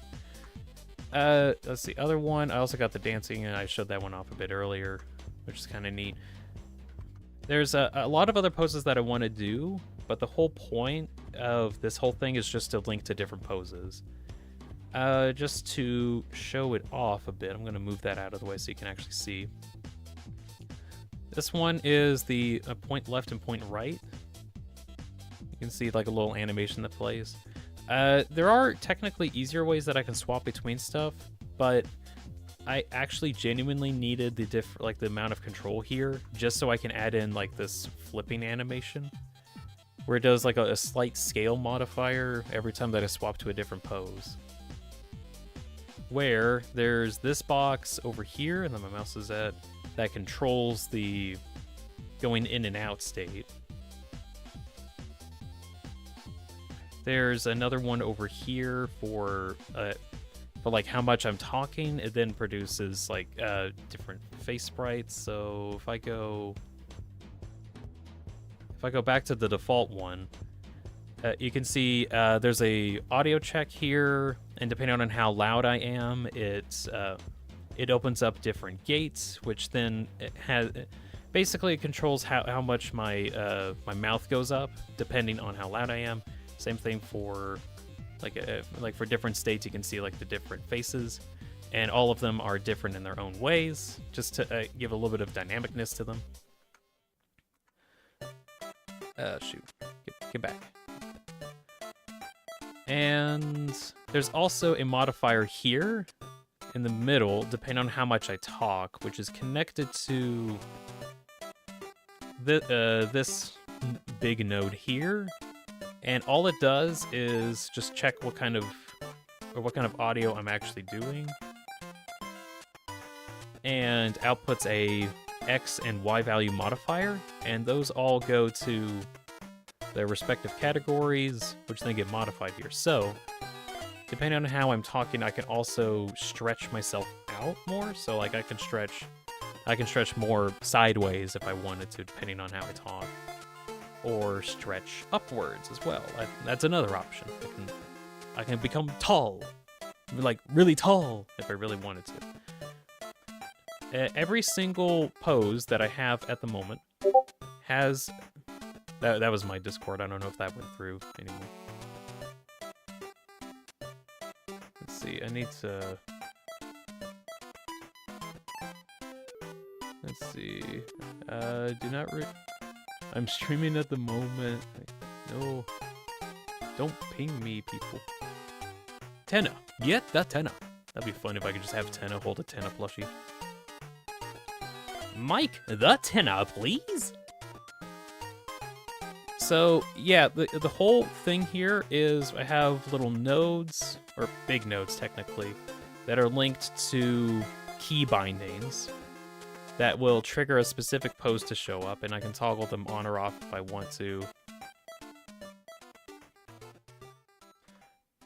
It's still a huge work in progress, obviously, because I'm still working on like a lot of parts of it, but it is coming along nicely. Anyways, I pretty much just got done with the freak out animation, and I'm kind of happy with it for now. I probably want to change some stuff in the future, but for the time being, I'm kind of happy with how this ended up going. This, let's see.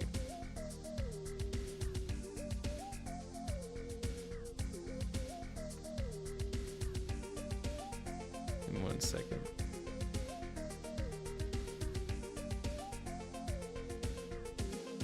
Let's see, the actual animation here, or the random number generator here, I got from Lapsus that was over on the VidoTube Discord, and they just suggested making something like this, and I thought, oh, that actually kind of works out. I'm gonna see if I can use it.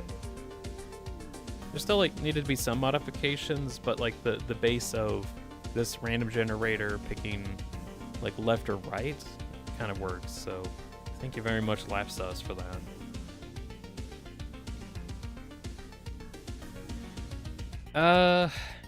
let's see. Is there any other poses that I want to do today? So I got the point up. I got the point at U, at least in.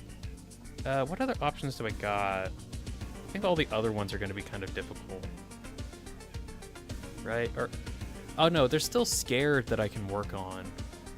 Oh, scared, laugh, and battle mode. Battle mode's going to be. I need to spend like a whole day on battle mode because that's like that like uses a ton of sprites. That's like a whole day ordeal. Let's see. Actually, I'm about like closing in on 3 3/4 hours. I might actually stop streaming for today and either save that one for tomorrow or work on some other ones. I'll think about that. Let's see. If Tenna could be stretched and squished, is there a possibility to make an animation of having a rock fall on his head and squish him a little? Also, do you use this program for your current avatar? Technically yes, but not actually, because the program itself is Vidotube, but this is the paid version of it, or it's supposed to be the full version. It's $8 on their Ko-Fi page.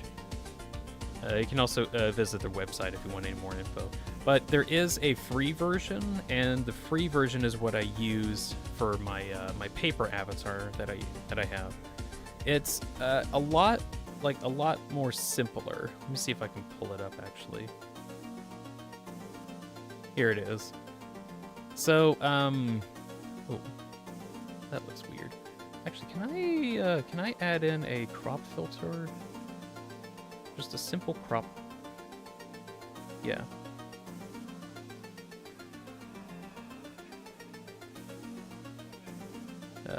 Maybe I can. I'll care about that later. So basically how this works is I have like a ton of different states like behind me over here, and I do swap between different states using different shift, control, and alt modifiers. And all these are also hand drawn. A lot of work put into all these poses. It's a lot. How many do I got? I'm at 47, sorry. 47 different poses. Technically, I think there's probably more. Technically. Oh, this one. Wait, what?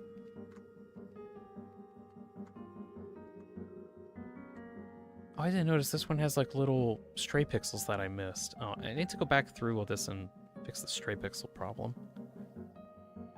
Dude, you still here? Yeah, I'm probably heading out soon. But this uses the free version of Vidotube, which works pretty well.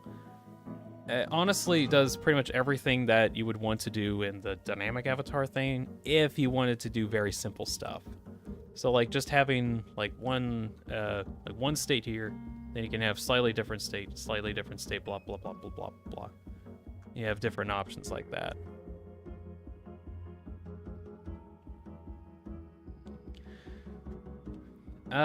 It doesn't have like as much control, quote unquote, but it's still like a lot.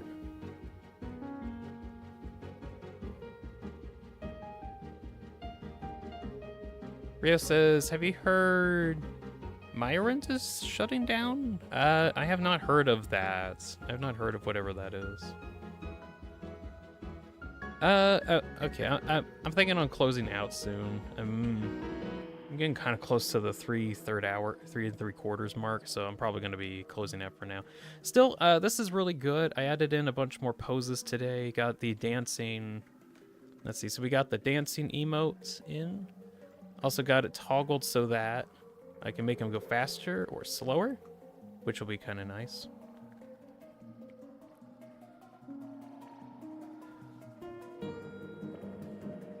Like oh wait, is the thing that you're talking about like a guy that was holding on to a ton of old video game archives from like classic decade?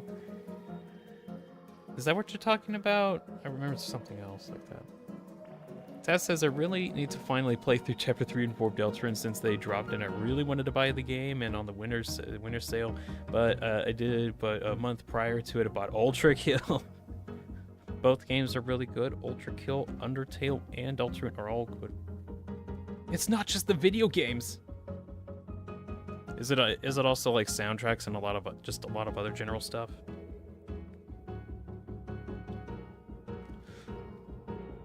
It was a shit ton of stuff. Okay. I mean, 93 terabytes of stuff. Huh.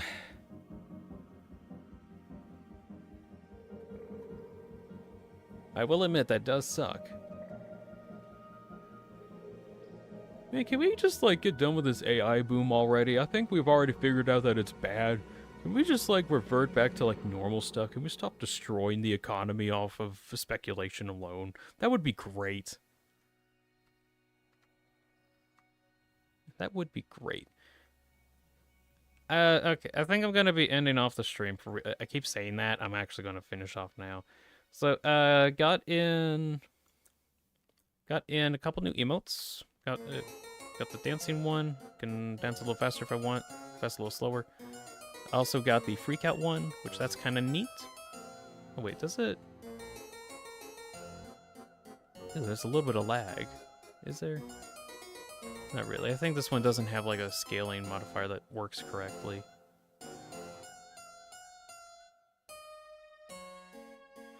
I'll think about it. Also got the point at you, point up. Was there any other ones I worked on? No, not today. Speed.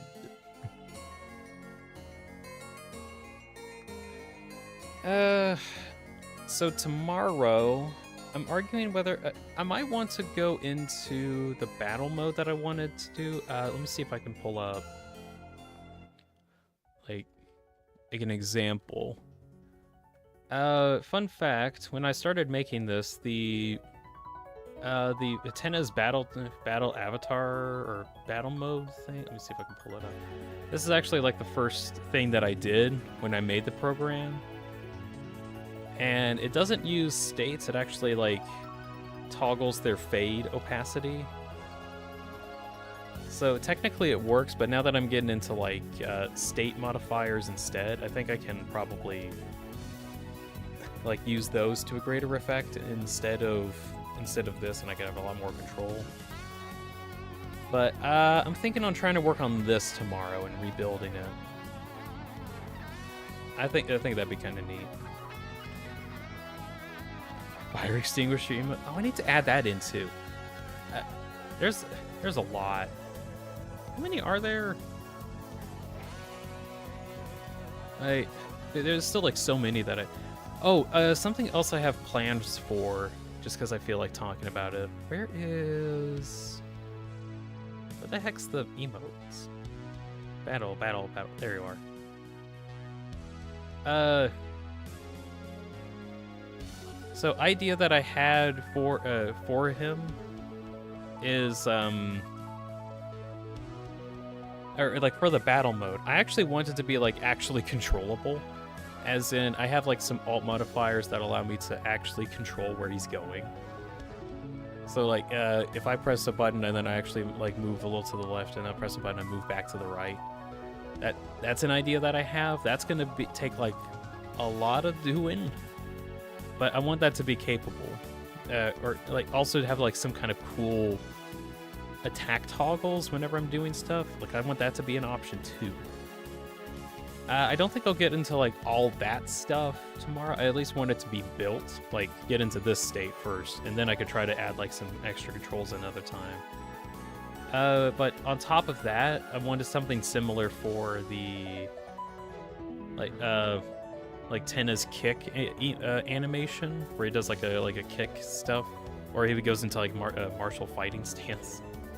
Kind of similar thing. I want that to be kind of controllable for the lulz. Let's see. There's also the cane dance, I need to put that in, which is probably going to be very similar to the cabbage dance in terms of code. I might literally just copy paste it. There's also ones where like he grasps his head and it gets staticky.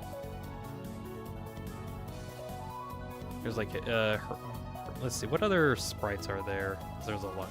There's a twirling one. There's one where he goes into a T pose. There's one when he's falling over, one where he's like reaching out, being desperate, one where he jumps into the air and claps, one where he has his arms up in the air like a hooray. He's got one where he's scared of stuff, one where he swings his entire head around, one where he's just really shocked, one where he has like a little paper out, where he's got a salute, he's got a snap animation, he's got the fire extinguisher one, he's got a whisper to the screen. There's a lot. There's a lot, and I want to try to add in those as much as I can. But yeah, tomorrow I'm gonna probably work on the battle avatar, see if I can get that one implemented into the new program. Yeah, I think that's just gonna be it for the day. Never realized how many sprites Tenna has. It's ridiculous. Like when I first saw Tenna when I was playing, I was like, wait a second, this guy uses a ton of different sprites for stuff. I use a ton of different sprites for stuff. I need to make an avatar off of this. That was a year ago. And here I am making this thing. But yeah, I think that's going to be the end of the stream. Thank you very much, Taz, Rio, Kevin, Jane. I think he calls himself Jester. Himself? I don't know. Malphite, just some stuff.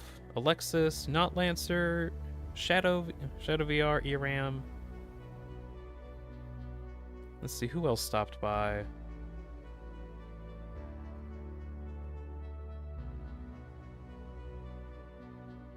Trying to see who else was in chat. Random Ultracle fan. Is there anyone else? Can't remember. Or at least like people that have commented. There's definitely other people that have stopped by and checked this out. A year ago. Holy, good night, D. But I thought that'll be it. All right, thank you all very much for watching. I hope you enjoyed that at least some amount, and you all have a good night. Bye bye. See you tomorrow. Super Sonic. Hey Sonic. Hi. It was just now about ready to end the stream. You'll probably have to start near the very beginning just to see what all this is. I don't feel like explaining it again. But yeah, it's kind of neat. Oop, look at him go. Look at him go. Look at the dude go. Oop, there we go. He's freaking out. All right, okay, I'm done. I'm gonna head out. Bye. I'm out of here. Bye. Mike, cut, Mike, cut it, cut.